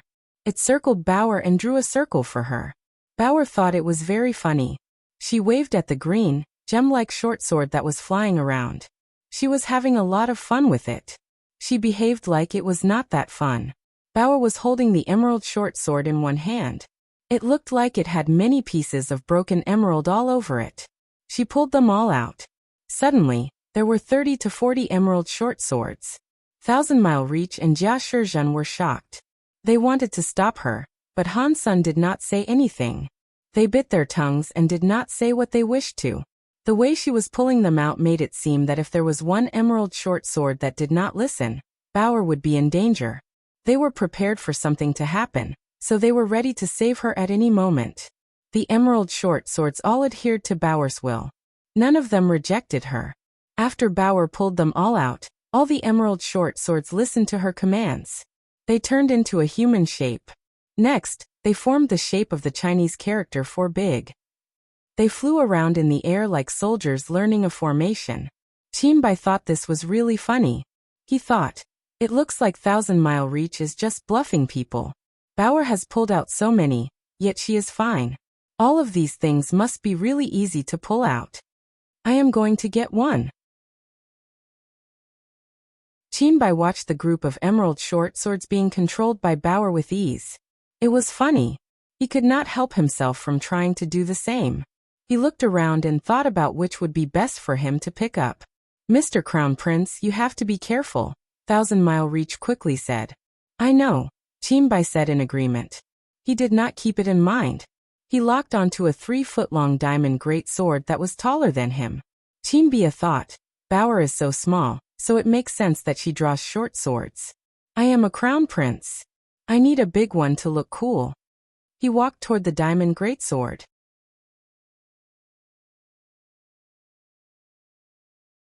Chapter 3196 Pulling out a sword, Mr. Crown Prince. Let's summon a gene race to protect your body before you draw the sword of your choice.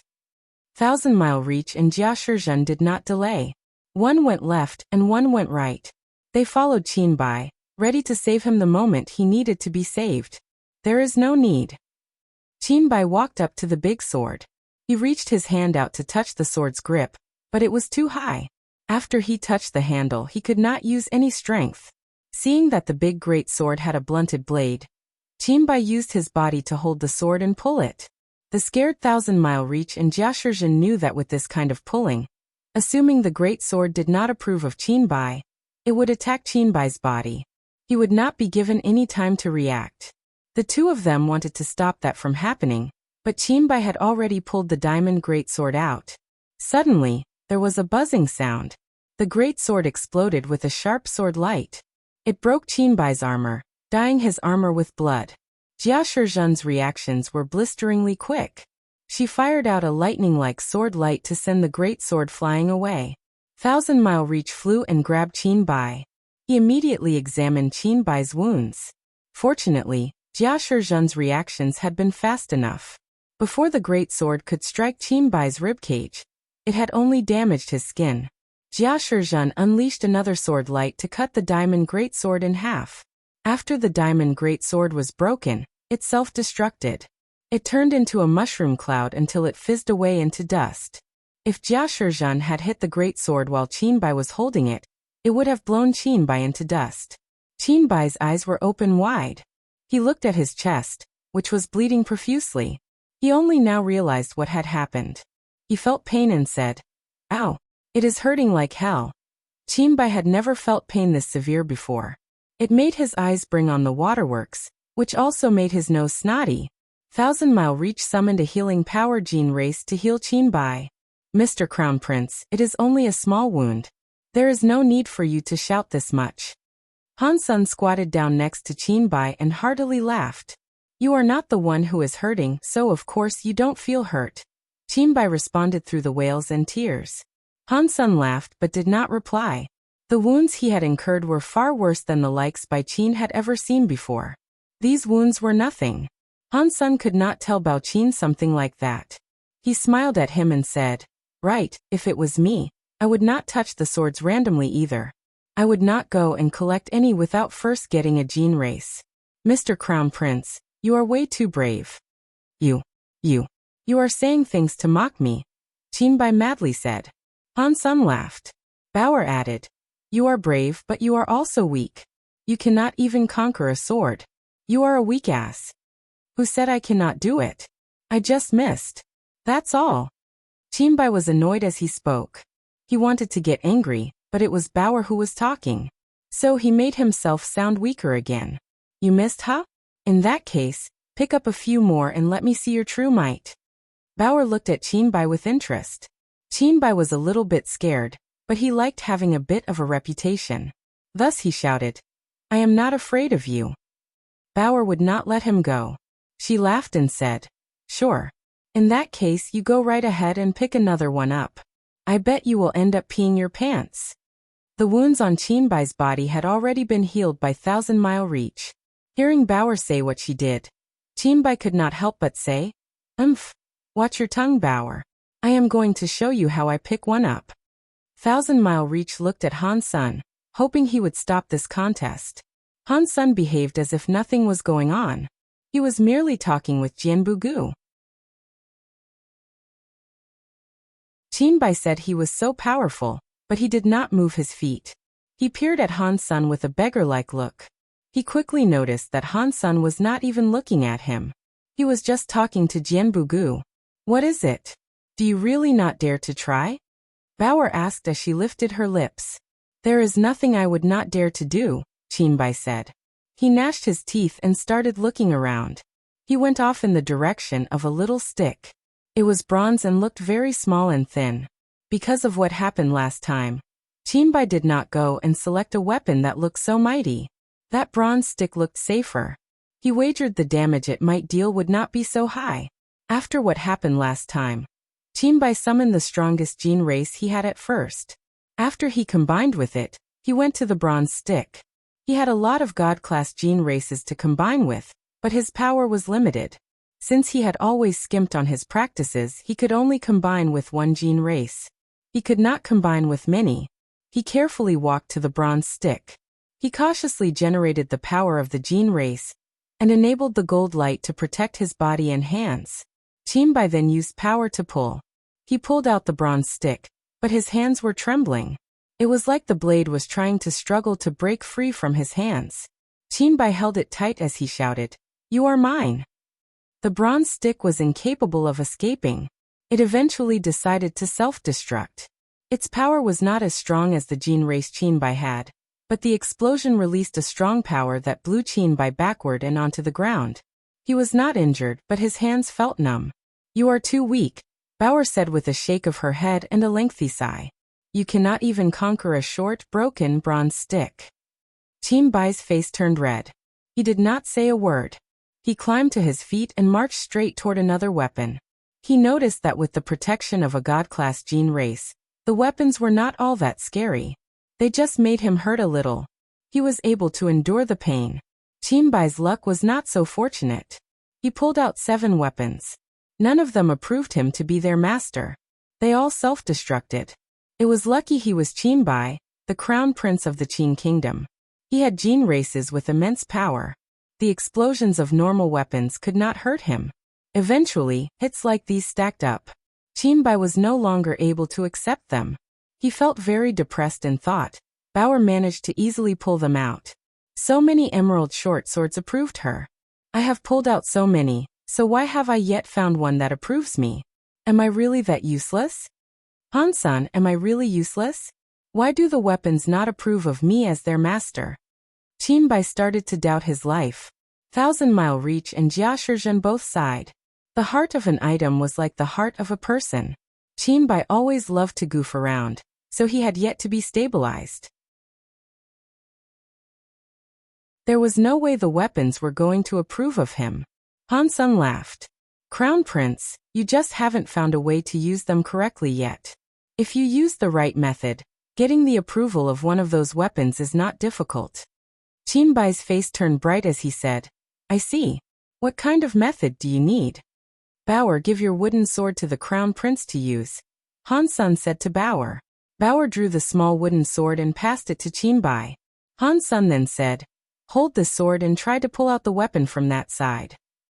Bai was feeling rather hopeful as he held the wooden sword. He walked to the weapon Han Sun had pointed at. It was another diamond great sword. Can I really do this? Bai did not believe it. He looked at Han Sr. Why not just give it a go? Han Sun asked with a smile. Bai gnashed his teeth. He used gene race power to protect his body. He grabbed the great sword and gave it a big yank. The diamond great sword was pulled free. This time, the diamond great sword did not attack him. He managed to hold it flawlessly. It released a god light. It made Bai very shocked and happy. I really did it. Chapter 3197 Method Han Sun, why is it like this? Why am I now able to grab the diamond great sword with the wooden sword in my hand? Why did it approve of me? Bai looked at Han Sun with confusion. There is a solution to everything in this world. It all depends on whether or not your solution is the correct one. This small, wooden sword is one such method, but it can only help you claim an ordinary weapon. Han Sen was not going to tell him that the small wooden sword's sword mind was equal to Jianbugu's. There would not be a sword that did not approve of Jianbugu's sword. It is no wonder why Bauer could conquer so many emerald short swords. Qin Bai exclaimed with shock. Han Sen was not going to tell him that Bauer had not used the short wooden sword. She did not need the wooden sword to do what she did. I want to conquer the other weapons, so what will I have to do to get those? Qin Bai asked with curiosity. Is there a small wooden knife and a small wooden spear? Han Sen smiled and said, the way to sort this out is not just using a small wooden sword. If you can find the right solution, you can conquer any weapon. You can return the small wooden sword to Bauer now. Qin Bai returned the small wooden sword to Bauer. The weapons there were different from people. They did not think much. If the diamond greatsword had already been conquered, even if there was no small wooden sword, it would not leave him. Han Sen looked around. He looked at a knife and pointed it out to Qin Bai. He said, try and pick up that knife. Do I just walk there and pick it up? Don't I need to ready myself in some way? Qin Bai asked as he peered at the knife. It was a beautiful, long knife with a scabbard. The scabbard and handle were encrusted with gems. It seemed to be brightly twinkling. It was very shiny. Nope, Han Sen said with certainty. You don't need anything. You just need to go over there and pick it up. I promise you it will obey you. Really? Qin Bai did not believe him. Just try it. Are you going to learn the truth or chicken out? Han Sen smiled. Jia Shizhen and Thousand Mile Reach were curious and looked at the knife. They guessed what Han Sen was trying to do, but they did not believe he was that smart. Jianbugu smiled but did not speak. He quietly watched what was happening. Qin Bai was easily provoked, so he ran over and tried to pick up the knife. Qin Bai had merely touched the handle when a will came surging out of the knife. It seemed like it was dying to enter his arm. It was easily picked up without any resistance. Seeing the knife happily circle Qin Bai in flight, it adhered to Qin Bai's own actions by jumping. It was not just Qin Bai who was surprised. Thousand Mile Reach and Jia Shizhen were shocked too. They understood something. They looked at Han Sen with admiration. Han Sen, why is it like this? Qin Bai curiously asked. Han Sen replied. Didn't I tell you there is always a solution to figuring things out? It all depends on whether or not you can use those methods. The weapons did not approve of you because you did not know yourself or understand them. You approached them in the wrong way, which is why you failed. What is that supposed to mean? Qin Bai did not understand. To sort out these problems, you must first understand the type of problem you have. Han Sen said. Your problem lies in your will not being able to match the will of the weapons. That was why they did not obey you. Your will matches with this knife's will. Thus, when you tried to draw it, the knife was willing to follow you. I see. In that case, how am I supposed to find out which knife has a will that is similar to mine? Qin Bai looked at Han Sen with interest. He wanted to use his own power to discern which weapons to select. You will have to use a weapon watching skill, Han Sen said with a smile. Thousand Mile Reach is an expert with this. You should probably ask her. I would not dare. I am much worse than you, Mr. Han. Thousand Mile Reach spoke honesty. He would not try to lick his boots. The weapons were asleep, so the presence of their will was at a minimum. Thousand Mile Reach could not find a suitable weapon for Qin Bai to select based solely on gauging their appearances. Thousand Mile Reach, you should stop being so humble, Qin Bai said with great interest. Just tell me which it is. Thousand Mile Reach felt touched. He had taught Qin Bai for many years, and this was the first time he had ever seen Qin Bai want to learn something. He really admired Han Senator. Jia Shizhen strangely looked at Han Senator. She was shocked by Han Sen's knowledge, power, and patience. It was no wonder he was able to teach Qin Bai a sword mind in such a short amount of time. Jia Shizhen thought, it is no wonder why Mr. Jian is so willing to follow him. Han Sen is very peculiar. Thousand Mile Reach kept walking, explaining the foundation of weapon watching skills to Qin Bai. Qin Bai listened very intently, and kept on asking questions. He asked about many things. Before this day, it would have been an impossible concept for him to fathom. In the past, when Qinbai had his lessons, he felt as if he was in pain all the time. He felt as if he was locked up in prison.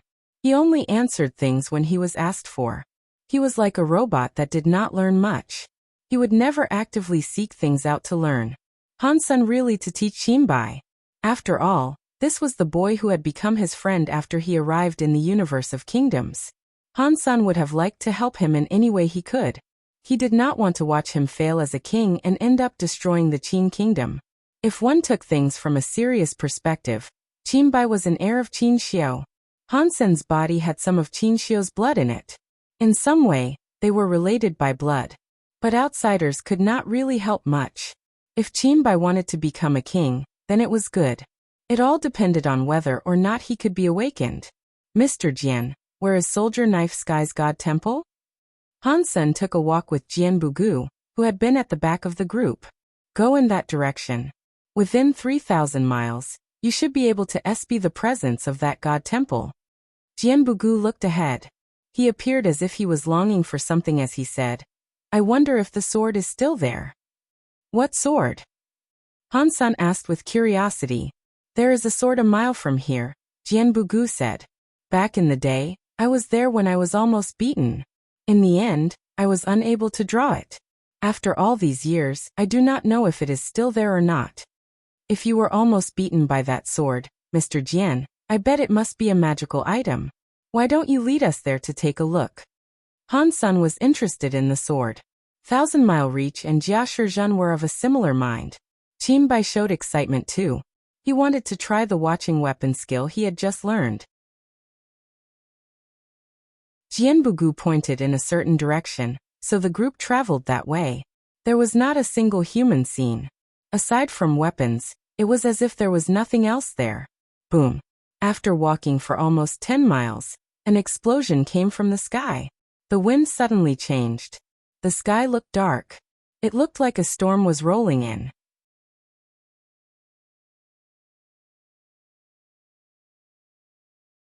Chapter 3198 One sword, a bolt of lightning struck through the air. It looked like the sky and the earth were torn in two. All the weapons in the sky were like storms. They had the power to destroy the sky and the earth. Suddenly, they all started to rain down. Qinbai was so shocked that he screamed. He held his head and hid behind 1,000 Mile Reach. 1,000 Mile Reach developed a wry smile. He did not generate a power to defend them from the weapon rain that could destroy the sky and the earth.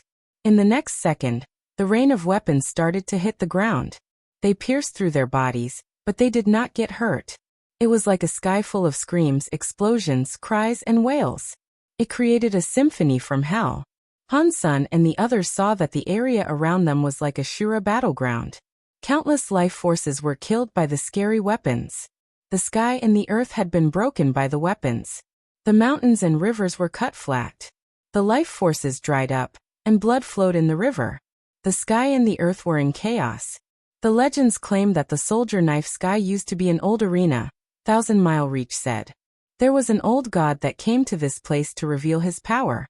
He killed many creatures that dared to disrespect God spirits. He destroyed the sky and the earth.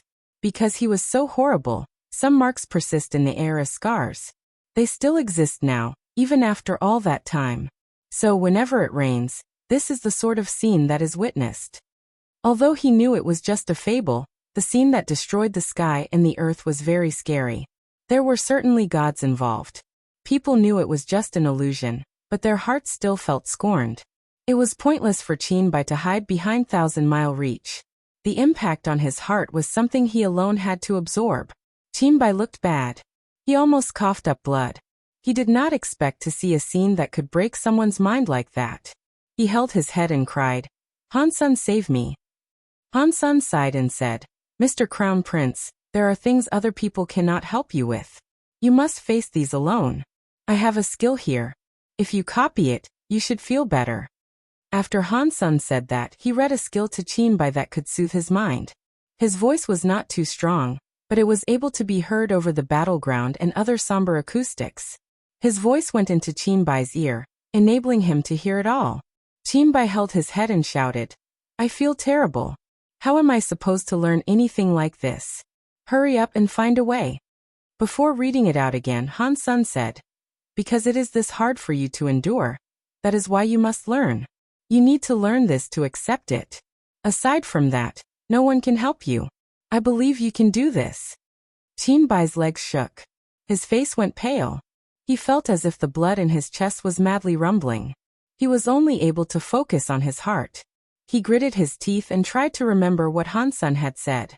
He used the method to soothe his mind and fight against the terribly powerful impact that was damaging the sky and the earth. Qin Bai was not dumb. In fact, he was very smart. Since he always wanted to play, he never bothered to learn much. Now that he had no choice, he learned really fast. He managed to learn some good things in a short amount of time. Although he still couldn't fight against a god in an illusion, he still felt much better. He had tasted something sweet. Now, Qin Bai was doing everything in adherence to what Han Sun had told him. Not long later, the illusion was gone.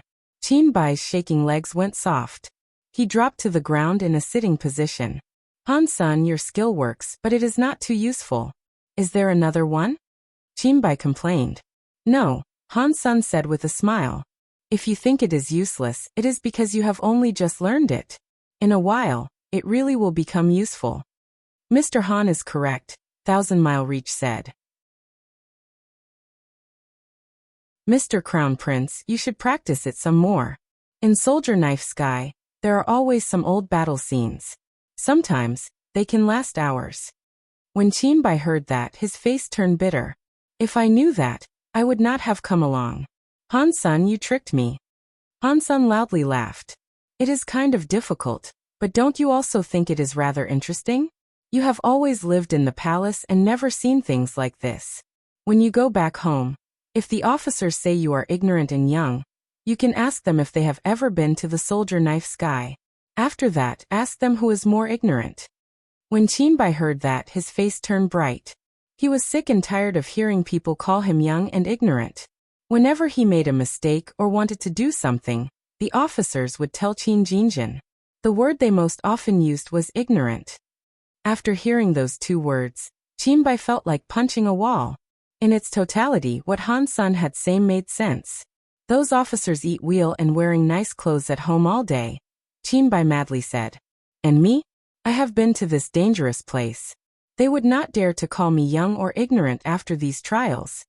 Han Sen knew that matter how much Qin Bai went through, the officers would still call him ignorant and young. There was a difference between being really ignorant and not actually being ignorant. It was always good to experience something new.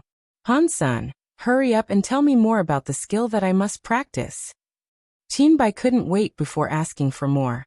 Although when Qin Bai did things his interest did not last long, in the Soldier Knife Sky, he knew he absolutely had to. Otherwise, if this scene happened again, he would have to suffer again. In fact, most ordinary people were like Qin Bai. If they were not pushed into a corner, they would never notice the true strength they had inside them. This was why traveling was better than studying books. By studying books, one could get lazy. One could not be lazy on a trip. When one encountered trials and issues, one had no choice but to sort them out. If one did not overcome one's problems, the punishment would quickly ensue. Han Sun kept slowly teaching the skill to Qin Bai. The skill was not a Geno art. It was just a skill to reinforce one's mind. It could work in any world. Qin Bai tried his hardest to learn it this time. Thousand Mile Reach and Jia Shizhen nodded. They thought the king had made the right choice. If Qin Bai had not been given the chance to experience all this, he would have never become someone mature and suited to the palace.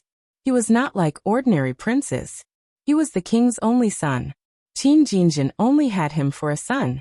There was no pressure, so the whole palace favored him.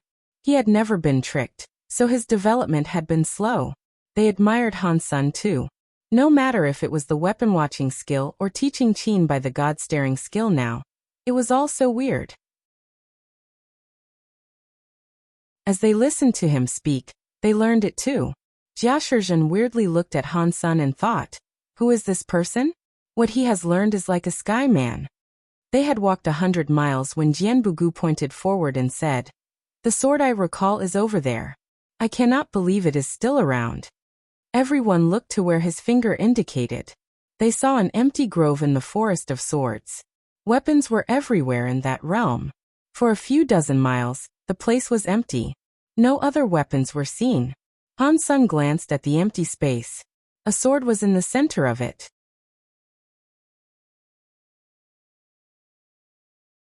Chapter 3199 1-inch thinking.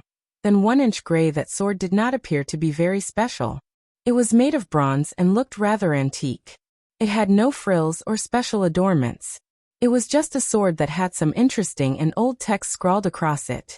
1-inch thinking, then 1-inch gray. Han Sen slowly read the words on the sword out.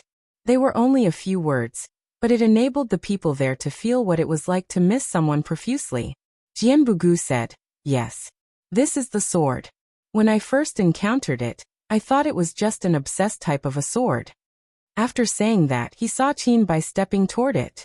He swiftly stepped forward to prohibit Qin Bai's way. He casually said, "This sword is different from the other swords of Soldier Knife Sky. This empty area is his. You cannot access it."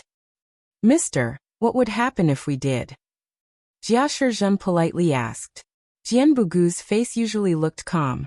Now he looked rather confused. He said, "In fact, there aren't many big issues that can arise. Unless you absolutely have to, though, I suggest you do not enter." "Would our lives be put in danger?" Qin Bai asked. "Ordinarily there should not be a danger posed to your lives," Jian Bugu said. "The sword will not harm anyone randomly. If you really want it, you can try to draw it. Perhaps you will be able to keep it." "That is good. I want to see what sort of sword it is." Qin Bai's power had not reached that level yet, so he couldn't see. He felt terrible about it all. He heard Jian Bugu say there wasn't any danger, so he climbed toward the empty area. 1,000-mile reach and Jia Shizhen knew what Jian Bugu had said meant something else, but Qin Bai was already on his way there. Therefore, they might as well have followed. Han Sen and Bauer followed too. Only Jian Bugu did not move. He still stood where he was in the forest of weapons. He watched them go forward and said to himself, "Although there is no danger to one's life, that sword is a real pain. It would be best not to provoke it." The few of them had only just been in the empty spot for a few steps when they suddenly heard a sword sound that was rather like an instrument. The acoustics were quite dreamy and unreal. When 1,000-mile reach heard the sword sounds, he said to Qin Bai, "Crown Prince, in the past, I always taught you how to find out the sounds of swords. Do you recognize what kind of sword this is?" "It should be metal," Qin Bai said, but he wasn't entirely sure. "Not bad," 1,000-mile reach said. "That is a metal sword. To be a bit more specific, it is likely a bronze sword." Hearing the sword sound, you can tell the sword is around 4 feet long and has a thick body of around 1.5 inches. You can also tell the blade is at 30 degrees. Han Sen admired that. 1,000-mile reach really was the greatest teacher in the Qin kingdom. He was very good at listening to swords. Although Han Sen could do it too, he required the Dongxian Sutra. This was Soldier Knife Sky. Without the restrictions of the universe's rules, Han Sen could cast the Dongxian Sutra with ease. He did not have to bother listening with his ears. Qin Bai could not wait to find out if 1,000-mile reach was right. He hurried up and ran to where the sword's sound came from. For a god-class gene race combined human, 30 feet was nothing. In haste, Qin Bai was able to see the old bronze sword emblazoned with the words, 1-inch thinking, then 1-inch gray. 1,000-mile reach is so powerful, Qin Bai said with shock. "It is just as you said. It is just due to experience. Mr. Crown Prince only needs to see and hear more to become like me." 1,000-mile reach used this opportunity to help Qin Bai learn more. "Why is Mr. Jian not coming?" Jia Shizhen was surprised to notice Jian Bugu was not going with them. Maybe he does not want to be involved in some kind of trouble. Han Sen knew Jian Bugu had not gone with them, and he was able to guess why. Qin Bai had not noticed. He looked at the old, bronze sword and said, 1,000-mile reach, with the sword skills you taught me, this sword seems fairly average. It only looks like an old, bronze sword that might be used for decoration. It looks old and powerful, but it does not look like it can be of much use. Is this really some kind of ultimate sword? 1,000-mile reach replied. Looking at sword skills is a very deep thing. You cannot judge it by its appearance. When you reach a certain level, if you can see a sword as a god, this sword looks fairly normal, but exudes a scary god light. Qinbai kept nodding. He looked hopeful and asked, according to what you can see, would the sword will of this weapon match mine? Mr. Crown Prince is a future king. Your mind is special. Ordinary weapons will not suit you. Thousand Mile Reach felt terrible to admit it, so he tried to cushion the disappointment as much as he could. Qinbai's will was too weak. Not many weapons were able to match with him. It was even hard for Han Sun to pick one. It would be hard to find another one that was as powerful. The chance of it approving Qinbai was abysmally low. Although Thousand Mile Reach said it in a roundabout way, Qinbai was not stupid. He was able to understand him and fairly disappointed as a result. Thousand Mile Reach, will you match with this sword? Qinbai asked. Regarding that, I would have to give it a go. A god sword like this was not something Mr. Jian was able to take, so I do not think I can. Thousand Mile Reach said that, but he still had a budding hope. What if he did match with the sword? This was a sword Jianbugu was unable to take. If he was able to tame it, that would be quite glorious. In that case, why don't you give it a go? Qinbai could not take the sword, but he still wanted to see how amazing that sword was. Why don't we let Mr. Han try it first? Thousand Mile Reach politely offered. When Han Sun heard him say that, he knew the teacher still wanted it. He smiled. Why don't you go first, Thousand Mile Reach? I don't use swords often anyway. Thousand Mile Reach offered it to Jia Shizhen, but she was indifferent. So Thousand Mile Reach approached the sword. Although picking up a sword alone was risky, Jianbugu said it would be a threat to one's life. Jianbugu was not a liar, so Thousand Mile Reach was not so worried. If I really can get the sword's approval. Thousand Mile Reach blushed. He was very excited.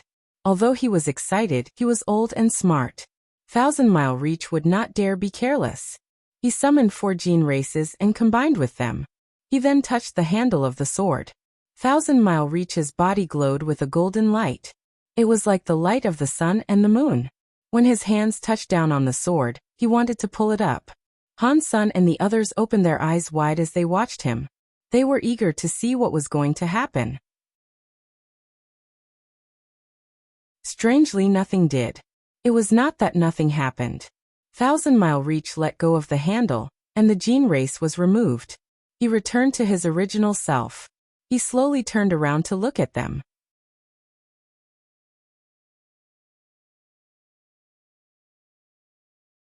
Chapter 3200 The Style of That Sword, Looking Back and Smiling, by Meisheng. The Sixth Palace Has No Color. It was such a beautiful poem. The scene made people's hearts jump. Now, Thousand Mile Reach had an old face. With his white beard and hair, the expression he had made him appear exceptionally pretty when he looked back. They could see the corners of his eyes fly. His eyes looked as if they were hooking onto someone. They were so sensual but with an evil undertone. Han Sun, Qinbai, and the other people were given a chill. They all strangely watched the scene in front of them. That was especially true of Qinbai. His impression of Thousand Mile Reach was that he was a little cold, but a very righteous person. He was like an old bookworm. Qinbai never dreamed he might have a face that could display emotions like this. It drove him insane. Seeing Thousand Mile Reach's intoxicated eyes follow the twist of his body as he turned around, he looked horny and slutty. That horniness was cheaply displayed. It was like a stereotypical example of whore. Han Sun, Bauer, Qinbai, and Jia Shizhen stood together. With their mouths agape, they watched Thousand Mile Reach twist his ridiculous body. It appeared he was dancing. If the dance was performed by a beautiful woman, everyone would have enjoyed it or had some thoughts that could not be described. But this was an old man twisting his hips as he danced. He was doing all kinds of sexy and seductive movements. He even put his legs out to stroke them. It was the sort of scene that made people freeze in place. A chill ran down Jia Shizhen's spine. Her stomach churned. She now understood why Jianbugu looked so strange whenever he talked about the sword. Teacher Jian said he was beaten by this sword. Did he? As Jia Shizhen thought about this weird scene, it made her shiver. Han Sun was thinking the same thing. He wanted to know what it would be like if it was Jianbugu dancing this way.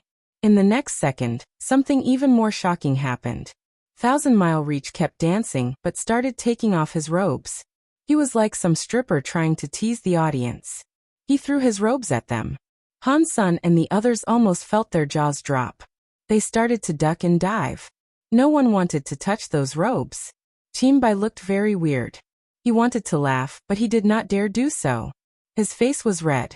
He was on the cusp of shouting, "Take it off!" He was shocked and surprised. It was hard to remember that Thousand Mile Reach was the man who had been teaching him ever since he was a child. Now he had been reduced to behaving like this. As he watched, Bai looked delighted. How is Thousand Mile Reach going to act all high and mighty toward me in the future? Jia Shizhen forced herself not to laugh and looked at Han Sr. "Mr. Han, what do we do now? Should we control Thousand Mile Reach first?" Han Sun looked at Thousand Mile Reach, who was dancing and taking his clothes off. He was silent a moment before replying, "This sword is not mysterious or evil. It is like Mr. Jian said. It is not dangerous. I suppose we shouldn't do anything. We should not invoke the anger of that sword. If we do that, things might get worse." Jia Shizhen looked weird as she nodded. "Yes, I supposed Mr. Jian was right. I just don't know how we are supposed to return Thousand Mile Reach to normal." While the two of them were talking, Thousand Mile Reach had already taken off all his clothes except for his white underwear. He had revealed his leathery, dried skin. He looked at Han Sun and the others. He put his foot on a stone and winked at his audience. He stroked his old legs seductively. It was a scene that made Han Sun and the others almost throw up. Suddenly, Thousand Mile Reach looked as if he was having a stroke. He instantly stopped where he was and did not move. His eyes made it look like he had been possessed. It was like the off switch had been flipped. Thousand Mile Reach's eyes looked bright. He looked at Han Sun and the others for a few seconds. He then let out a sob that could shock the sky. When they heard it, that crying made others want to cry. If a crying baby heard in the middle of the night, it would stop crying. A little while later, Thousand Mile Reach put his clothes back on. His old face still kept turning green and white. He just stood there. It was like he had received many hits to the face. Han Sun and Jia Shizhen knew now was not the best time to talk to Thousand Mile Reach, so they did not even attempt to comfort him. If they comforted him now, it would be like throwing gasoline on an open bonfire. Cough. Cough. "Teacher Jia, why don't you try and take the sword too?" Han Sun suggested. Bai agreed. Yes. Yes. Yes. Teacher Jia is so smart, you might gain the approval of the sword. Jia Shizhen looked at them both, trying to feign innocence. When she thought about doing the same things Thousand Mile Reach did, it made her blush. These two men are so evil. Jia Shizhen knew what the pair were thinking, but she didn't openly air her grievances. She pretended nothing happened. She looked at Han Sun and said, "I and Thousand Mile Reach are too similar. If Thousand Mile Reach cannot succeed, then I cannot succeed either. But Mr. Han, you can teach Mr. Crown Prince a sword mind in just 2 days. Your sword mind level must be the highest here. I earnestly believe you have what it takes to claim the sword." Yes. Yes. Yes. Bai squealed in support. "I think only you can claim that sword." Han Sun felt conflicted. The sword was old. If he had seen it correctly, that sword had already broken the world. Otherwise, it would not have been able to affect Thousand Mile Reach so effectively and make him lose control of his body. He believed it would be great to have a sword like that. If he wanted to conquer a sword like that, he knew it was not going to be easy. Han Sun thought, "Since I am here, I might as well give it a shot. Plus, there is no suppression in this part of the universe. No matter how strong it is, I should not end up losing control of myself." He nodded and said, "Okay, I will give it a go." "Mr. Han, be wary of the power the sword holds," Thousand Mile Reach said as he stood tall, frosty and stiff. "Ordinary material power does not work on it." "Thank you, Teacher Thousand Mile Reach." Han Sun was grateful for the reminder.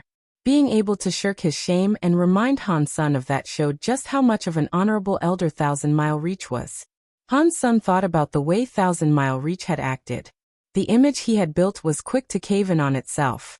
He had to force his face not to crack. 1 inch thinking, then 1 inch gray. Was that poem born with the sword, or was it added to the sword later?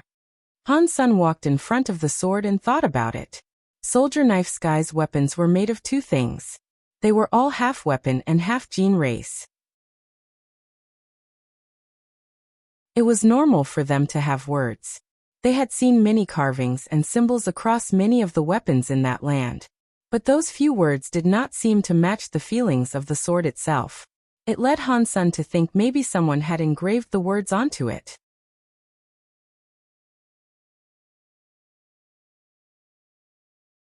Chapter 32. A one-sword shadow. Han Sen clutched the bronze sword.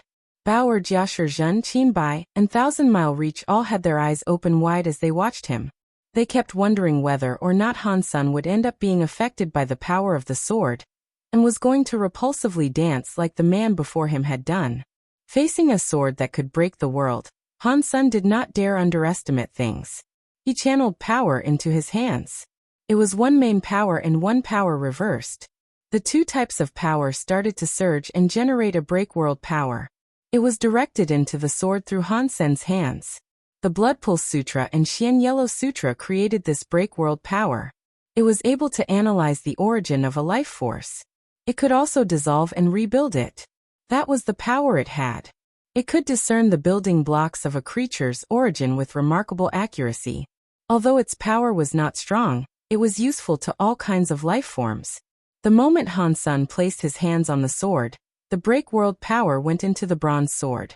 The sword released a scream that shocked the sky. The sword's body exploded with a green light. It blocked Han Sen's red break-world power, trying to keep it from entering it. It was not just that either. A dreamy power was coming out from the green sword light. It went through Han Sen's break-world power. It felt as if electricity was zapping his brain. Some kind of scary power had forced its way inside him. Han Sen's face quickly changed. The bronze sword's power was far stronger than he had expected it to be. It was easily contesting his break-world power, but Han Sen had the impression that it wasn't even using the full breadth of its power. It had the spare power to release a weird power. It invaded Han Sen's brain. It looked as if it was going to control him like Thousand Mile Reach. Han Sen's willpower was stronger than Thousand Mile Reach's. Although his brain conjured some strange thoughts, Han Sen was still able to keep a clamp on his emotions and remain still and motionless. Han Sen continued to hold the sword while standing strong. He stood so quietly that he looked like a statue. The sword's green light and the red light created a strong contrast that released a wildly bright volume of light. Qin Bai looked at Jiashi Zhen and asked, "Is Han Sen going to make it and pull through?" Jiashi Zhen shook her head and said, "I don't know." They really could not tell which of the two had an advantage. Power was not the main thing. The real battle was happening in the fields of their minds. Unless one won, outsiders could not tell what was happening or going to happen. Han Sen had a heart like steel, but the mental power from the sword was intense. It was like an over-obsessed girlfriend. Its love was corrosive and toxic. The mental power it wielded was not all-encompassing, but it was extraordinarily clingy. No matter how strong Han Sen's will was, he still felt as if his mental power was being beaten back by it. Han Sen furrowed his brows. He did not want to end up like Thousand Mile Reach, dancing like a horny devil in front of everyone. He quickly gathered up his power to mentally fight against the sword.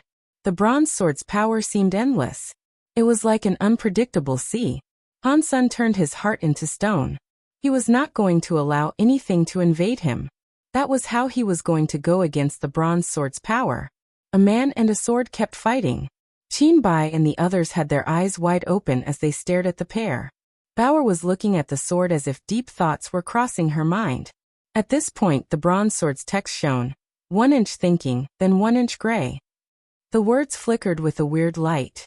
As this happened, Han Sen's face changed. He felt as if the mental power he had been fighting was changing from a flowing river into a tsunami that could shake the sky. He felt battered by it. A strange scene flashed in his brain. Han Sen's brain had been overtaken by an illusion. It was one that displayed what happened when his heart had been broken. When Han Sen took a closer look at the conjured illusion, he was shocked. The bronze sword in his illusion had taken on the shape of a pretty woman. The woman's eyebrows were like a beautiful painting. She was so pretty that it did not even seem possible that she was real. Han Sen thought Gu Qingqing was the prettiest woman in any universe, and that he would never find someone prettier than her. Even a real goddess was not prettier than Gu Qingqing. Upon seeing this woman in the hallucination, Han Sen's opinion had been turned on its head. He did not even think Gu Qingqing could match the beauty and grace of the woman inside this illusion. The prettiness was not what shocked Han Senator. He had seen many beautiful women. While they were not as pretty as the woman in this illusion, many pretty women exuded different feelings. Han Sen had already passed the age of being able to determine who was good and who was bad by gauging their appearance. The reason he was shocked was that this woman looked incredibly familiar. It was like he had seen her somewhere before. To be accurate, this woman looked like someone Han Sen knew very well. Her eyebrows and eyes made Han Sen think of someone familiar. It made Han Sen feel as if he was looking at Bauer's face. Yes, this woman's eyebrows were very similar to Bauer's, but Bauer had a pretty face that was cute and adorable. This woman looked mature and pretty. Her body was not like Bauer's, but her face was certainly reminiscent. Han Sen's heart felt a bit tempted. After seeing her face, Han Sen was able to calm down and not be overwhelmed by the corrosive mental powers that assaulted him. How could this happen? How could a sword wield a face that is so familiar? Have I just imagined all this? Did I imagine what Bauer's face will be like after growing up? Han Sen was shocked, but he did not think it was possible. His will was not completely broken yet. He could not have the heart shadow there. That woman's face must have been a reflection from the sword. The eyebrows of the woman in the image frowned. She looked sad. It made people want to pity her. The woman looked at Han Sen as if she was singing and saying, 1 inch thinking, then 1 inch gray. It was just an illusion, but Han Sen could hear that woman's voice loud and clear. The remarkable sound was echoing in his brain. It kept echoing. It was getting louder. The sound possessed the feeling of profound loss. As she sang louder, Han Sen's will followed the echo. He could not control his emotions. Before long, he started to cry. Han Sen stared at the woman's face. Only by doing that could he see Bauer's shadow and not have his will be destroyed. The echo of his brain was like a crazy wave. It created many waves in his heart. His heart was under constant attack. Qin Bai, Jia Shizhen, and the others saw that Han Sen was crying. They felt bad and surprised about it. Is Han Sen going to be consumed by that sword? Qin Bai nervously asked. Although he wanted to watch Han Sen dance, he was afraid something worse had happened to him. Of course, no one was able to answer him. Jia Shizhen and Thousand Mile Reach had no clue what was going on either. Han Sen is not lost, Jia Shizhen said with uncertainty. He can last a bit longer.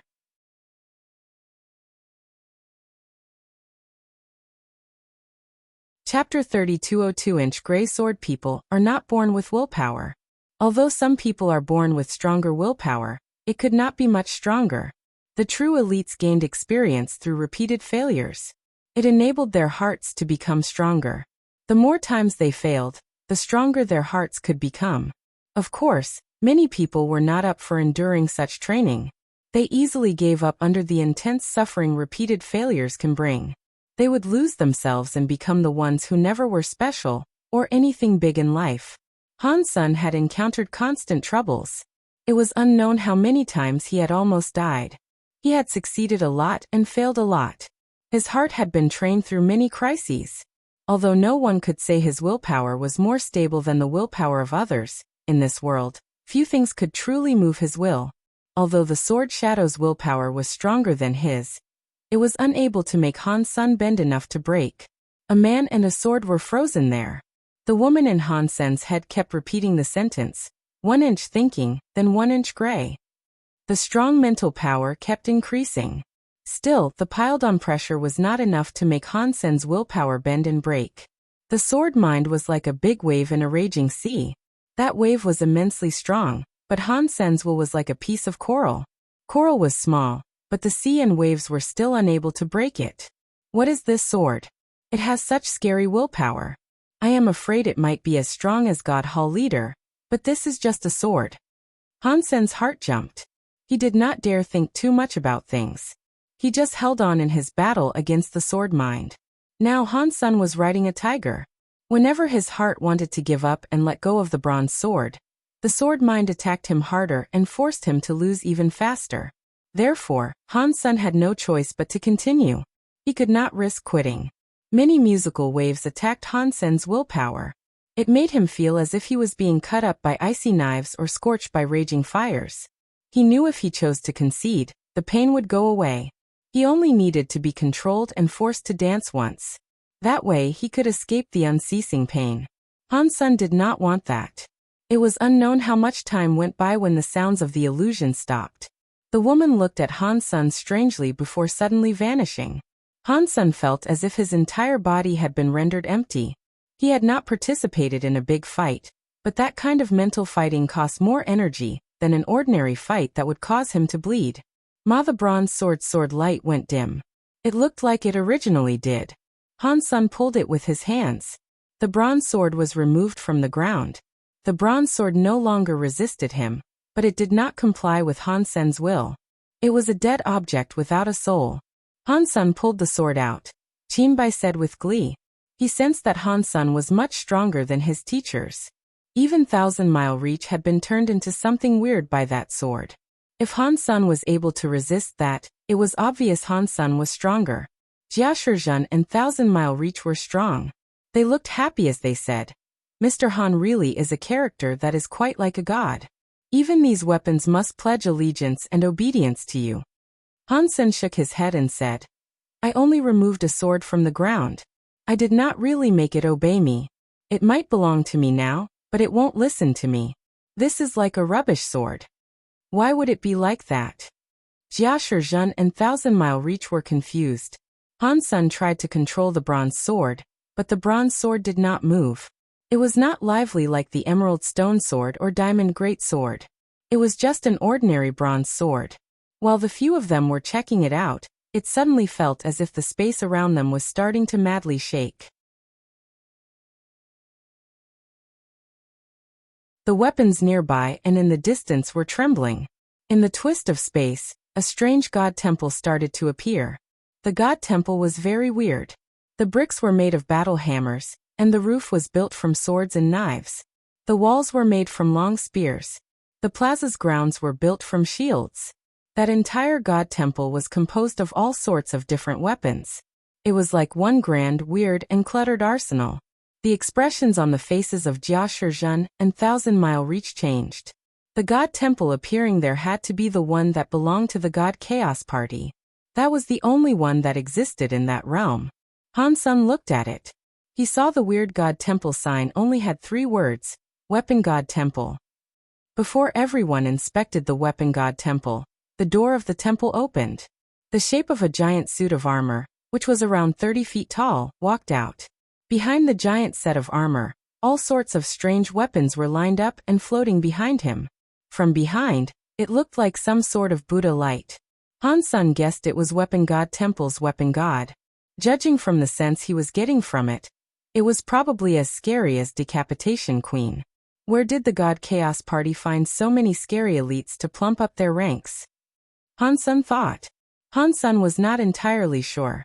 There were quite a few god Chaos Party members, but there weren't many real members. When it came to the main core members, there were even fewer. Not many people knew about their god temples either. In Soldier Knife Sky, only that weapon god would have a god temple. It was likely because he was a core member of the god Chaos Party. He had to be one of the 8 big kings of the god Chaos Party, and he was in charge of governing Soldier Knife Sky. Weapon God's eyes flashed with a godlight. It was like he could see through the universe. He coldly shouted at Han Sen, "Who are you? How dare you move the gray sword? Do you want to die?" Han Sen quickly made a realization. This is called Inch Gray Sword. Is it because of the poem? Weapon God looked cold. He did not say anything. He took out a big knife from the arsenal of weapons behind him. He faced Han Sen and slashed toward him. The knife light shocked the sky and cut through space. It suddenly came before Han Sen with an insane speed. Han Sen was holding the Inch Gray Sword. He used the sword like a knife. He used Teeth Knife's Fong to attack the gigantic knife the 30-foot weapon god was using against him. Catcha! Han Sen did not feel any power. The Inch Gray Sword, which looked like a useless piece, behaved as if it was slicing through tofu. It cut Weapon God's big knife into little pieces. This sword did not activate its power. I only used the sharpness of the sword. Yet I can cut the sacrifice weapon of an annihilation god spirit with it. This is truly terrifying. Han Sun was very shocked. Han Sun could not fathom what sort of power this sword could unleash if it did unleash all of its power. He could not imagine how strong it might have been. Weapon God's face changed. He looked at the inch-gray sword in Han Sen's hand with shock. He was wearing armor. While he looked to be devoid of emotion, his eyes flickered with a god light. It proved how shocked he was. Weapon God coldly looked at Han Sun and said, "Let the inch-gray sword go, and I will spare your life." Jinbai shouted. "You are not making sense. Your knife was broken by Han Sun. You should be the one begging for your life to be spared." After hearing that, Weapon God turned his attention to Jinbai. As he stared at the boy, Jinbai hid behind Bauer. Han Sun looked at Weapon God and said, "This sword is not yours. What makes you think you can just tell me to put it down?" Weapon God replied, "Whatever.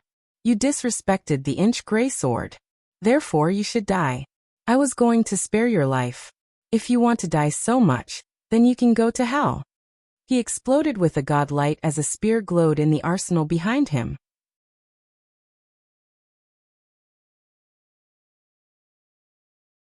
Chapter 3203 Sword Slashes Weapon God. A snow-white spear flew out of the arsenal behind Weapon God.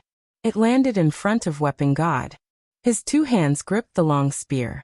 The long spear's spear mind went into the sky. Han Sun and the others felt chills run down their spines as the mountains and fields around started to shake. Things were shattering everywhere. The spear-type weapons on the ground exploded with scary power. It released many spear lights that shocked the sky. They were all headed toward the long spear in Weapon God's hands. The long spear absorbed the power of the sky full of spears. The spear god light grew increasingly stronger. The snow-white spear's body and fire turned black. It was like an inky fire spear light was breaking through space. It shook along the body of the spear. A break-world power. Han Sun was a little bit surprised, but he immediately reacted. Soldier Knife Sky's gene races were a bit weird. They were not purely gene races.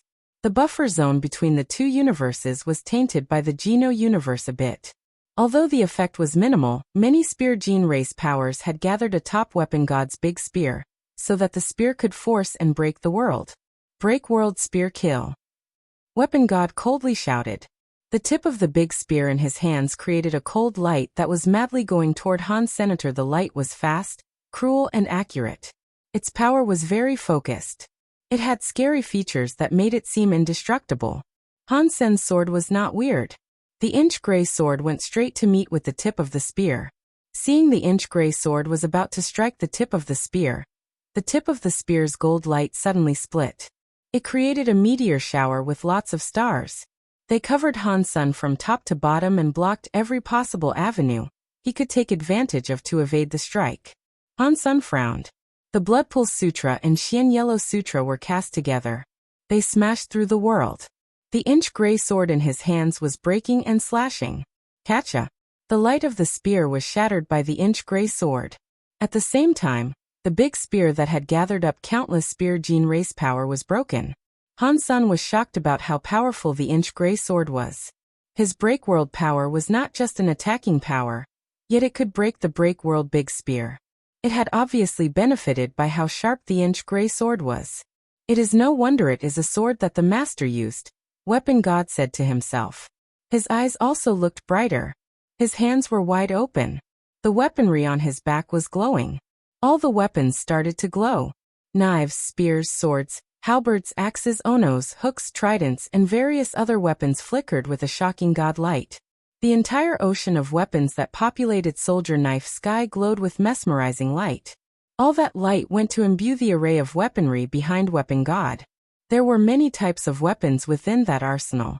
The entire Soldier Knife Sky's weapon gene races looked as if they had been summoned by a god.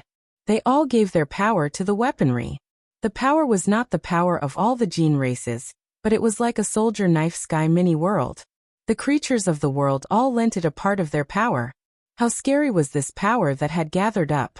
The armor that Weapon God wore beneath that scary power underwent some changes. It turned pitch black. Scary black flames were burning on it. It was like space was burning alongside it. Han Sen looked a bit dim. He spoke to Jia Shizhen and Thousand Mile Reach, saying, "You guys get the Crown Prince out of here for now. I'll handle things here." Weapon God had borrowed the world's power, so he knew he should not underestimate him. Even if Han Sen was not afraid, he was afraid of the battle power having an adverse effect on Qin Bai. "Mr. Han, safety first," Thousand Mile Reach shouted. He picked up Qin Bai, ripped space, and disappeared. Jia Shizhen wanted to pick up Bauer, but the girl was quick to leap onto Han Sen's shoulder. So she flew away solo. They were powerful, but they were only as powerful as humans. If they did not combine with a god spirit, no one would dare fight a god spirit elite. Weapon God did not care for the small critters fleeing the scene. All he cared for was the inch gray sword. It looked as if the sword mattered a lot to him. "Go to hell." Weapon God opened his hands. The weaponry behind him shattered. They turned into 100 kinds of different weapons. Every weapon had a scary break world power. All of it was going for Han. Senator Han Sen's eyes froze. The break world power exploded. The inch gray sword in his hand slashed. Suddenly he broke a few weapons. No matter how sharp the inch gray sword was, breaking those big weapons was sure to take time. By the time he broke a few weapons, the rest of the weapons had reached Han Sen's body. Boom. Han Sen's body suddenly turned into a white shadow. He looked like a god spirit with a semi-transparent body that had white light that could explode. His body power moved. The weapons with break world power slashed against Han Sen's super god spirit mode. It was like they were coming down on cotton. They only made the super god spirit cave in. They did not break his form. Han Sen used the inch gray sword to protect Bauer on his shoulder. "It looks like not all the break world powers can damage my super god spirit. Moon God's level is nothing comparable to this weapon god." Han Sen's heart felt a whole lot safer. He saw all the weapons come down on his body while his body shone with a god light that shook them all away. What? Seeing the sky full of flying and dancing break into pieces, Weapon God's face looked extremely shocked. That was an incredibly powerful power to witness. He had only seen the God Chaos Party leader do something comparable. Han Sen looked cold. The inch gray sword in his hands moved. He suddenly ripped space and made Weapon God's giant armor-clad self be split in two. "Without the rules of the universe suppressing, I feel wonderful. It looks like my super god spirit mode is still stronger than the break world power." Han Sen felt incredibly good. Without restrictions and combined with his battle power, super god spirit mode was not something an annihilation god spirit could overcome. He was just a beginner when it came to break world powers. When talking about his progress with break world powers, one could say he was not as good as Weapon God. His Blood Pulse Sutra and Xian Yellow Sutra's break world power didn't focus on combat, so they were not as effective as Han Sen using his super god spirit mode. Weapon God's body turned into starlight, and he faded away. Of course he did not die. Han Sen knew his true body was still in the God Temple being reborn. If the God base was still there, it would never die. When he looked at Weapon God Temple, Han Sen's body teleported straight into it. Weapon God was in the middle of respawning atop the altar. "I need more God bases. Thank you for your kindness." Han Sen raised his inch gray sword and slashed it toward the altar of Weapon God's body. The white super god spirit power generated a sword light. It was like a knife that could slay the sky. It made the god altar and Weapon God being regenerated be split in half. The powerful sword light cut the entire temple in half. Jia Shizhen and Thousand Mile Reach escorted Qin Bai over to the rendezvous with Jianbugu. They looked back and saw a sword light come from a weird god temple and burst into the sky, splitting the giant Weapon God temple in two. It crumbled like a mountain. The ground and mountains nearby quaked.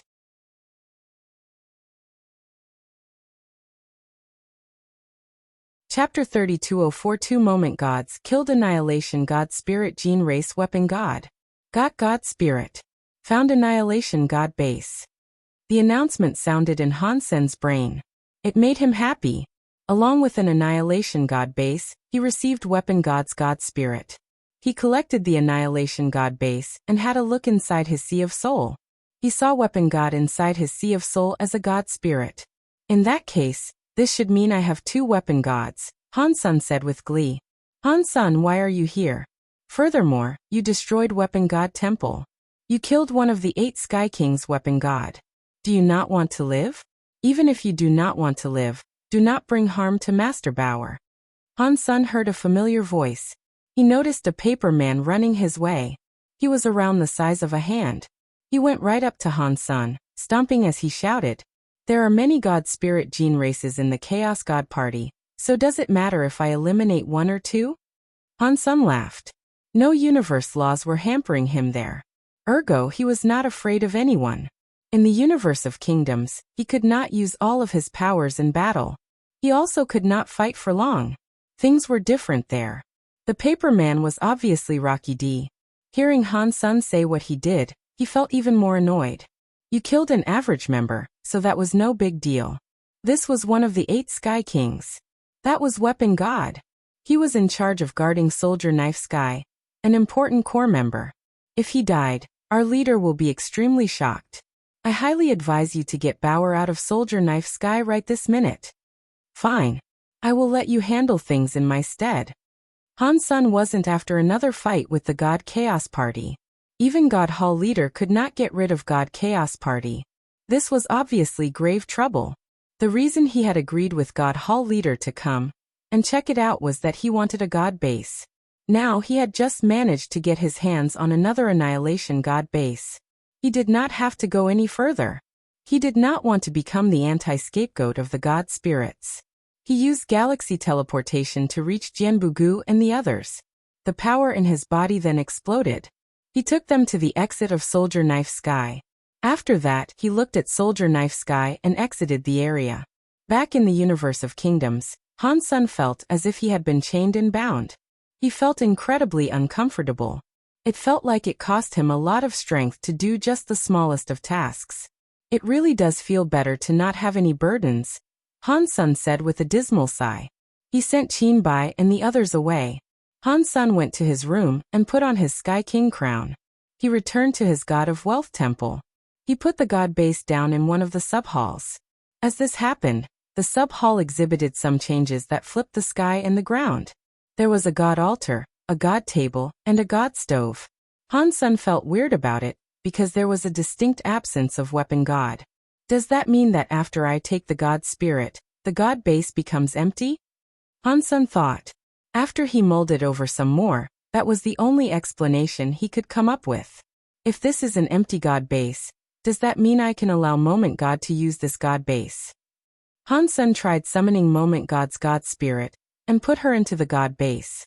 Of course, Moment God's God spirit was able to enter the God base.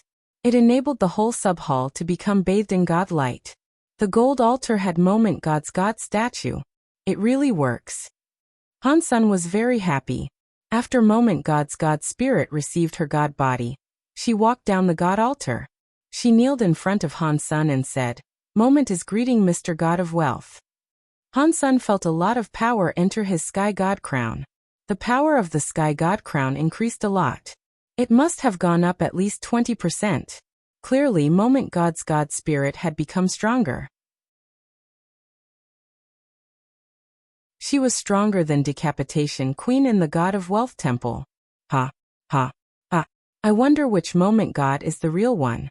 Is it mine or the one that resides inside the Geno Hall? Han-sun was secretly overjoyed.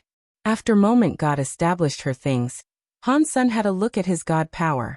He, Bauer, and Feng Yinyin achieved a high rank in the God fights. They received a lot of God base power for the God of Wealth temple.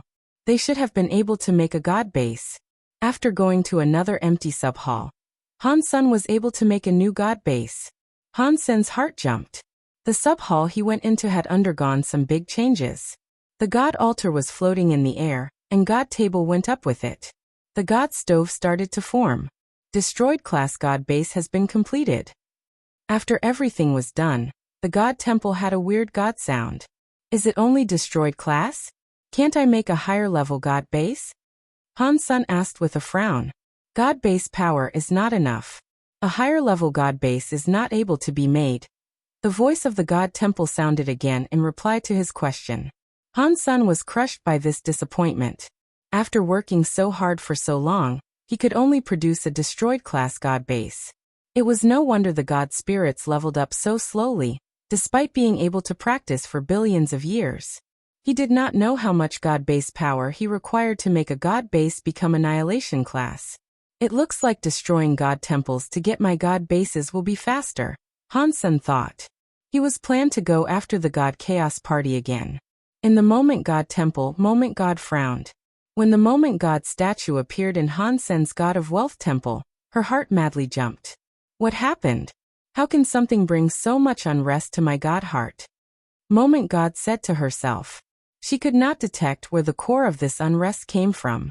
At the same time, in the god chaos party, Rocky D kneeled inside a hall. He lowered his head and did not speak. Rocky D, you are a minister. How are you keeping up with things? The Decapitation Queen Temple has been destroyed for quite a while now, and you have not been able to capture the murderer who destroyed the God Temple. Now, someone shit all over territory that belongs to the God Chaos Party. What did he do? Well, he destroyed Weapon God Temple in Soldier Knife Sky. The minister is useless. You might as well just quit. A strong man was sitting on a high throne, but he did not speak. He just calmly looked at Rocky D, who was kneeling in front of him. The one who was speaking was Eight-Arm Evil God. Rocky D did not raise his head as he coldly said, regarding Decapitation Queen, it was me being useless. But I am only in charge of foreign affairs. I only deal with things outside. Whatever happened in Soldier Knife Sky had nothing to do with me. If it was not you, the foreign affair minister being useless, how could there be no news about enemies invading Soldier Knife Sky? If this was not your fault, then whose fault was it? Eight-Arm Evil God coldly grunted. Rocky D did not continue explaining. It was like he disdained what he was trying to say.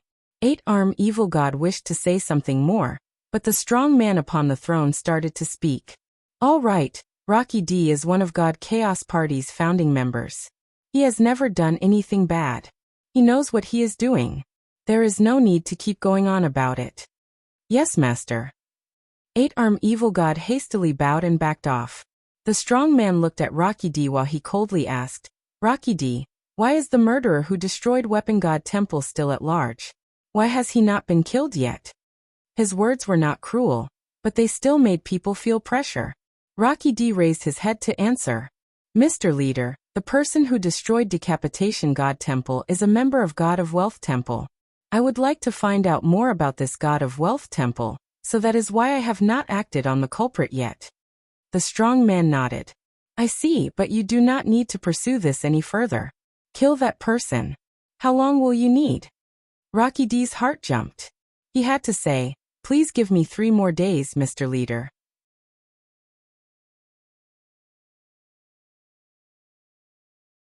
Chapter 3205 The history behind Inch Greysword. Han Sen and Bauer were happily having hot pot. Suddenly, something shook inside the fanny pack across Bauer's waist. Bauer opened it up. A book leaped out of it. The pages quickly opened and flipped themselves until the shape of a black, human silhouette jumped onto the table. It pointed at Han Sen and shouted, Han Sen, can't you just stay home? Why did you have to go to Soldier Knife Sky to kill Weapon God? Do you have a death wish or something? Now the temporary leader has tasked me with killing you in the next 3 days. What am I supposed to do? There is no need to rush this, Han Sen said with a smile. You are a gentleman. How can you be so rude and hasty? Rocky D coldly grunted and said, the leader has demanded that you be killed. What are you going to do about that? How am I supposed to know what to do? Why don't you think of a way out of this instead? Han Sen asked with a smile. Why would I wipe your ass for you? Rocky D coldly retorted. In that case, you might as well just come and kill me, Han Sen said while opening the palms of his hand. Rocky D was furious. He madly said, do not think I would not dare kill you. If it was not for Master Bauer, I would have killed you 10,000 times over by now. After he was done venting, Rocky D said, no matter what, I must implore that you do not leave the walls of Jade Wall City. The Qin Kingdom has 4 Annihilation God spirits protecting the place, and 2 of the Annihilation class God temples are in this city. If you stay inside Jade Wall City, the members of the God Chaos Party will not try and kill you. They will only want to do something to you. You keep your eyes open from now on, and do not let Master Bauer get hurt. Okay. Han Sun swiftly agreed. He looked at Rocky D and said, "My part is not a problem here. How do you expect to navigate your own affairs?" "I need you to play a role in an act with me," Rocky D replied. "We need to scare the leader so that he will not send any people to Jade Wall City to deal with you. That is how we can keep Master Bauer safe." "What do I have to do?" Han Sun asked. "Did you not pick up the inch gray sword from Soldier Knife Sky?" Rocky D looked at the bronze sword attached to Han Sen's waist. Someone had made Han Sun a scabbard, so the inch gray sword was tied to his waist. "I want to ask you something. What is this inch gray sword? After I collected this sword, why did Weapon God decide to show up claiming he was there to protect that blade?" Han Sun really wanted to know the origin story behind the sword. The woman in the sword had looked like Bauer. Rocky D seriously said, "The inch gray sword is the leader's sword." Han Sen's heart jumped, prompting him to quickly ask, "Is that the leader in charge now or the leader from the days of yore?" "Of course it belonged to the old leader," Rocky D said with a lift of his lips. "That was the real leader. The leader right now is only temporarily holding the position. He is little more than a steward." Han Sun was shocked. This sword is God Chaos Party's leader's sword, but that leader almost destroyed the Geno Hall. It is no wonder the sword mind was so scary. Why did the woman in the sword look like Bauer? Is Bauer the God Chaos Party's leader reborn? Rocky D looked at the inch gray sword. "I do not know how you managed to pull that sword out, but I think I am correct in assuming you cannot activate it. Is that right?" "You are right," Han Sun said with a nod. After he had arrived home, he had tried many methods. No matter what he tried, he could not activate the inch gray sword. Still, the sword was indestructible. It was already very strong in his hands. "Of course, the inch gray sword is the best sword in the universe," Rocky D said. "Even a sky full of god spirits would be afraid of it. Aside from the master leader, no one can use it. No one has what it takes. If it is that strong, how did it randomly end up in Soldier Knife Sky?" Han Sun tried his best to extract information. If it wasn't for the leader, Rocky D only spoke half of what he was about to. He suddenly became alert and stopped. He looked at Han Sun and said, "You do not need to know that. Plus, the sword is in your hands now. We just need to make the temporary leader believe that you can use the inch gray sword. Do that and I think you will be fine. No matter how brave he is, he will not look for trouble with you." "Can you activate the inch gray sword?" Han Sun asked. Rocky D looked at him with disdain. "Of course not. If I was able to, he would have believed what I told him." Han Sun understood what Rocky D was trying to say. He laughed and asked, "So, how can I act with you in a way to make him believe that I can use the inch gray sword?" Rocky D hesitated.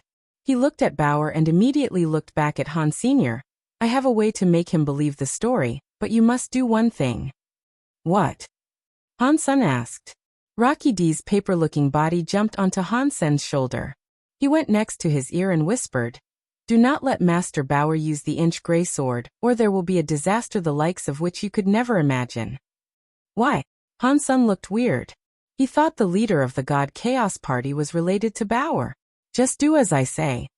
Rocky D did not answer Han Sen's questions, but he gave a final reminder. "By the way, do not leave Jade Wall City anytime soon. If you do, my plan is likely to fail. I can't lie to the leader." After saying that, the paper man looked as if he had lost his soul. It fell from Han Sen's shoulder. Han Sun picked up the paper and put it back in the book. Bauer took it and frowned. Based on Rocky D's behavior, Bauer was probably the reborn God Chaos Party leader. If things were like that, Bauer could activate the inch gray sword. He would not even have to act. He could just let Bauer use it. Rocky D had said that Bauer should not be allowed to touch the inch gray sword. That was rather weird. Bauer also didn't seem interested in the inch gray sword. If that was her sword from a past life, she would have remembered it. Han Sen kept thinking it over, thinking it was all so bizarre. He could not figure out anything. So he had to comply with what Rocky D had told him to do. It wasn't a big deal. He was not planning on leaving Jade Wall City anyway. There was still a month to go before the Qin Kingdom's annual sacrifice ceremony. He had to go to the Qin Kingdom's Alpha Temple and see the new well. After Rocky D spoke to Han Sen, he disappeared. The next few days were quiet. Nothing happened. Han Sen did not know why Rocky D was lying to the temporary leader. As long as nothing went awry, there was an 80% to 90% chance the plan would be a success. God Chaos Party was in shock. The leader of the God Chaos Party was also in shock. Can Han Sen use the inch gray sword? Rocky D was wearing black clothing. He was covered in blood. His left arm was gone. He looked pale as he said, "Yes, master. My arm was cut off by the inch gray sword. If it was not for the inch gray sword's help, how could a human break Weapon God Temple?" Inch gray sword is being used by a human, God Chaos Party leader said as he observed Rocky D's wounds. Let's not kill Han Sen yet. Let's figure this out first. This time, no one objected because the words on the inch gray sword broke their courage.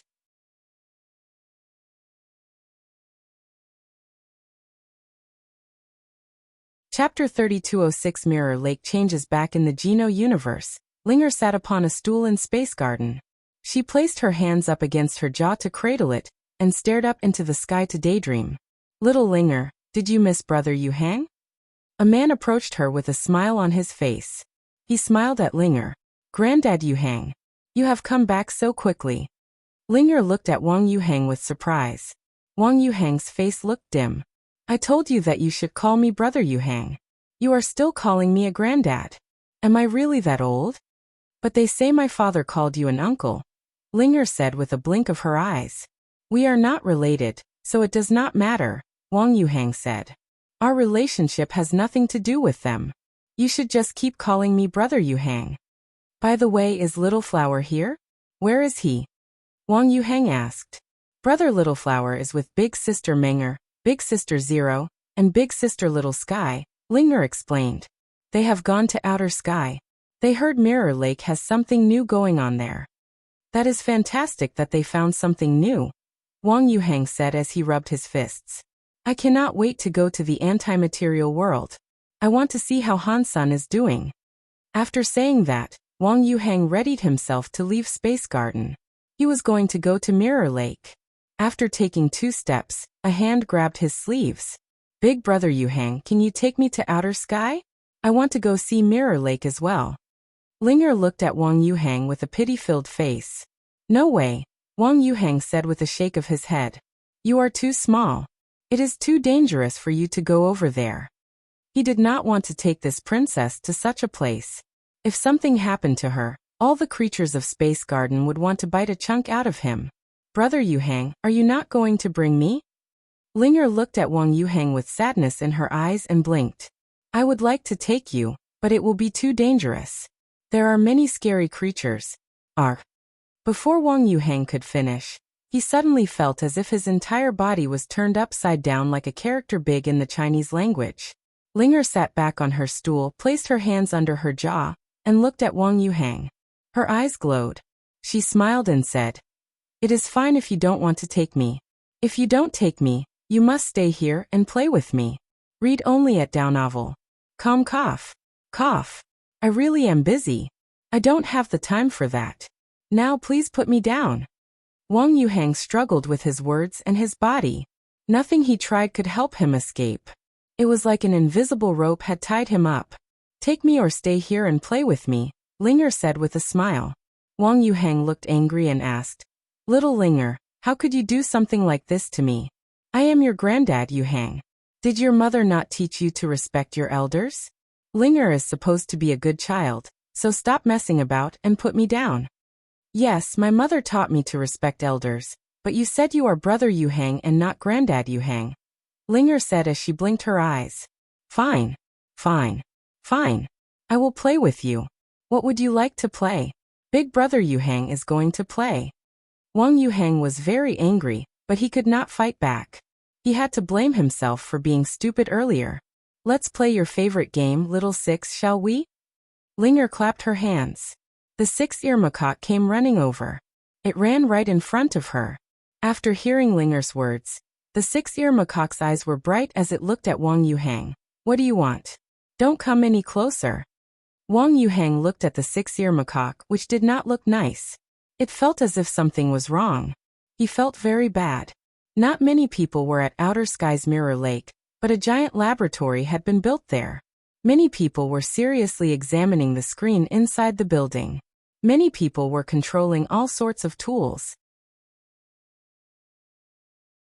Xiaqing King could not help but ask, Sister Yufei, what is going on here? She did not understand all the data streams and what the machines were doing. Over the past few months, Mirror Lake had been exhibiting many weird events. The whole outer sky was affected. The Very High had been unable to find out why. They asked the elites of Space Garden to help out. That was why Han Yufei had built a lab near Mirror Lake. In fact, across the whole of Space Garden, only Han Yufei was good at this. Everyone else was useless. Han Yufei kept looking at the data and said, judging from the data and the information I am receiving, over the past 3 months, the anti-material movements of Mirror Lake have become stronger. The anti-material springs are going off more often. It used to be once every 4 or 5 days. Now it is happening 2 or 3 times a day. What does that mean? Xiaqing King asked. According to the data, there are 2 possibilities. One possibility is that the anti-material world is undergoing some weird changes.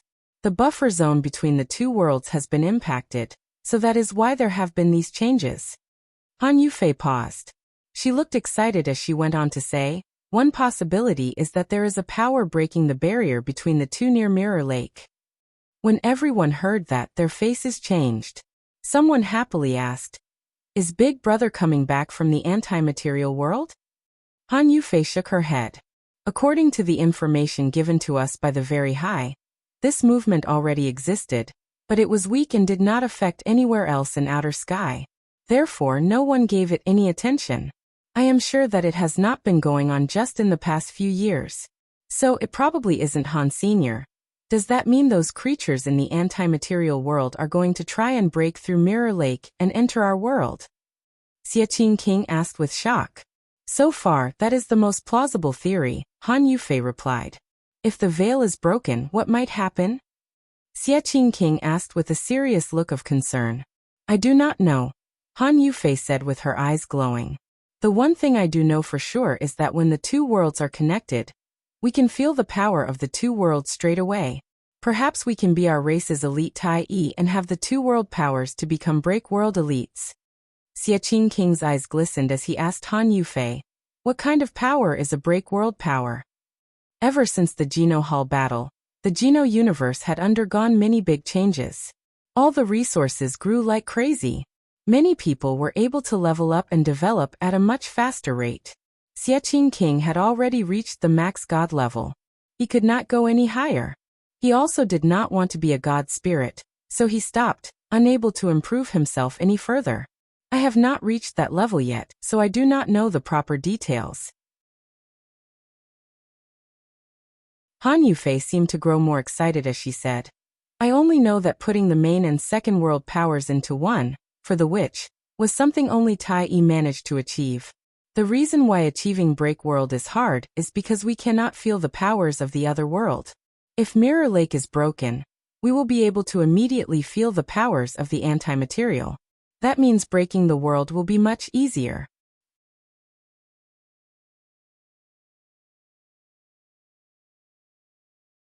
Chapter 3207 Sacrifice. Xiaqing King was not as optimistic about this as Han Yufei was.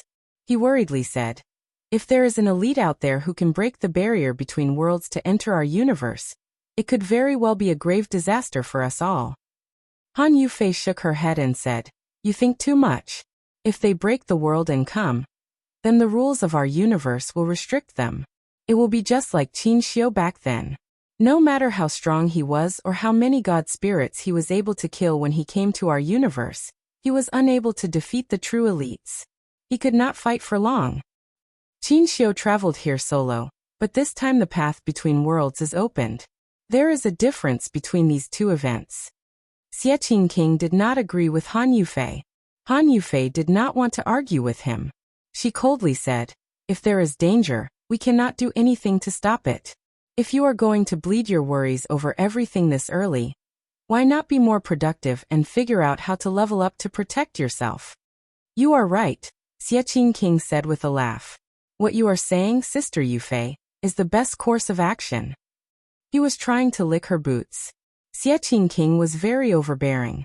He was not afraid of the sky, and he was not afraid of the earth. He was not afraid of Han Yufei. Since Han Yufei had conducted some research in Space Garden, the creatures of Space Garden had leveled up a lot. He was one of them, so Xie King admired her. Of course, Han Yufei was always a prankster. She always did some tests that seemed like they were unnecessary and weird. It made Xie King suffer. He felt weird whenever he thought about them. "Breaking through a path between the two worlds is great," Tang Jinliu said. "We can search for Han's son in the anti-material world. He cannot be allowed to become famous alone." "Right," Han Yufei quietly said. Xie King suggested that if there was a way to break through the mirror lake and get the path to be open sooner, that would have been best. People from the sanctuaries were all very powerful. Most people agreed with that. Very High Leader was shocked, so he sought to stop them from attempting that. In the end, Han Menger helped be a voice for the Very High. She made them hold off on their idea. Han Menger was there representing Sky Palace. The changes that were happening in Mirror Lake could affect the entire Geno universe. Sky Palace would not sit idly by without letting their voices be heard. Han Yufei walked to the kitchen to make tea. Han Menger went with her and said, "If I had break world powers, I could go to the next world and find father." Han Yufei touched Han Menger's head. Only she could do this to Han Menger, who always looked so cold. Of course not. The break world powers are special powers that combine main and reverse world powers. Having a break world power does not mean you actually break worlds. Your body needs to be strong, so you can be strong enough to break the barrier between worlds. Han Yufei paused to think a moment before saying, "Back then, Qin Xiu's break world power was strong, but he was unable to use his own power to break it. He had a gap between the universes and built a path from there. That is how he went into our Geno universe. When he came to us, he was bound by the restrictions of the universe. He was separate from his gene race, which reduced his effectiveness in the Geno universe. In that way, the rules of the universe clamped down on him to make him weak. He lost the power to break worlds. Everything had to be started again, and he had to get used to the Geno universe from scratch.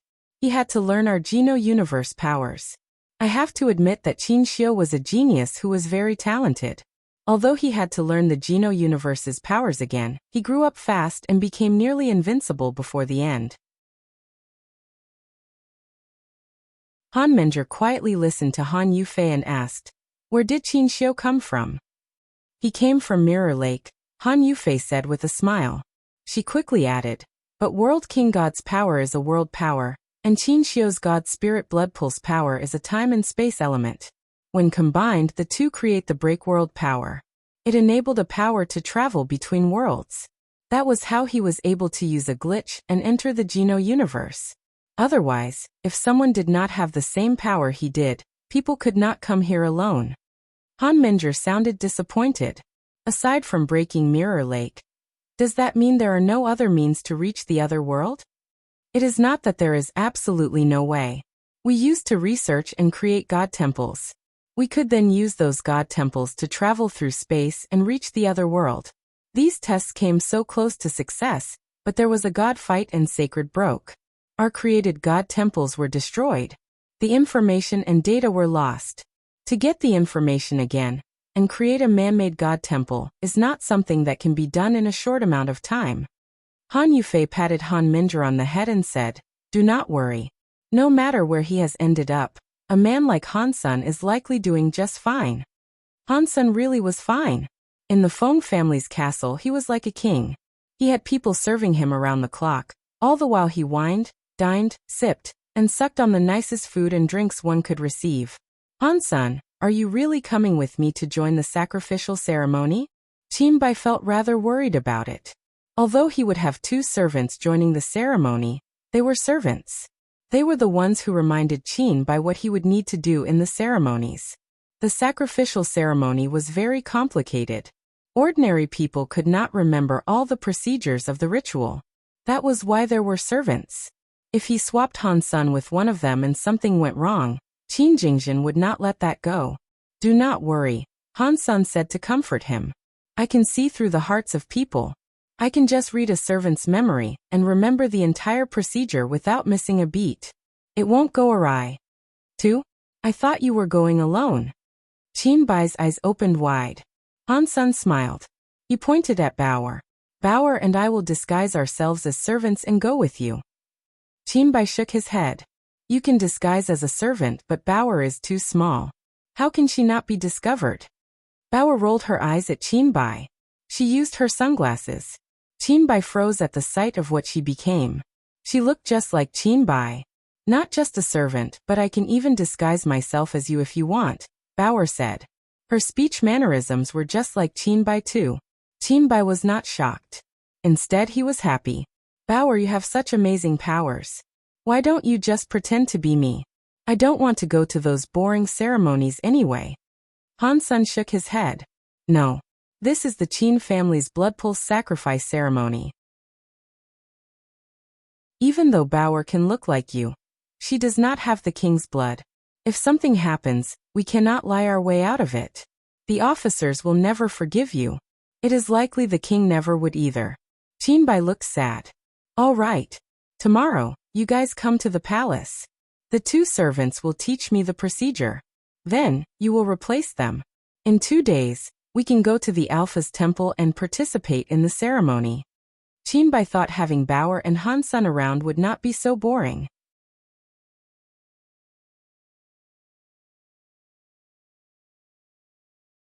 Chapter 3208 Destiny Well. Jade Wall City really was like a jade wall.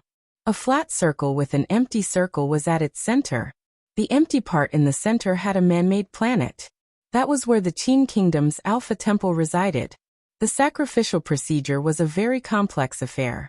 Fortunately, Han Sun and Bauer were prepared. He had copied the memories of the 2 servants and used their memories. So far, nothing had gone awry. Han Sun and Bauer, one on the left and one on the right, followed Crown Prince Qin Bai. They kneeled in front of the Alpha's statue for 3 hours. The ritual had yet to come to an end. Han Sun swiped a peek at the Alpha statue and acknowledged that it was Qin Xiu's face. It made Han Sun feel weird. If, in the Geno universe, it was World King God who was killed, why did World King God look exactly like Qin Xiu? He could not be bothered thinking about this, so he had a gander at the left side of the hall. He did not see anything. In a place like that, he did not dare use power to observe. He did not want the jig to be up. Han Sun now understood why Qin Bai did not like performing the sacrifice. No one wanted to kneel there for half a day and listen to random chanting no one could understand. They also were doing non-stop kowtowing and bowing. Han Sun calculated that they had already kowtowed 30 times since they had started. If it was not for Destiny Well, Han Sun would have left. It was not easy finishing the sacrifice for the Alpha. Next, they had to pay their respect to all the kings in the side halls.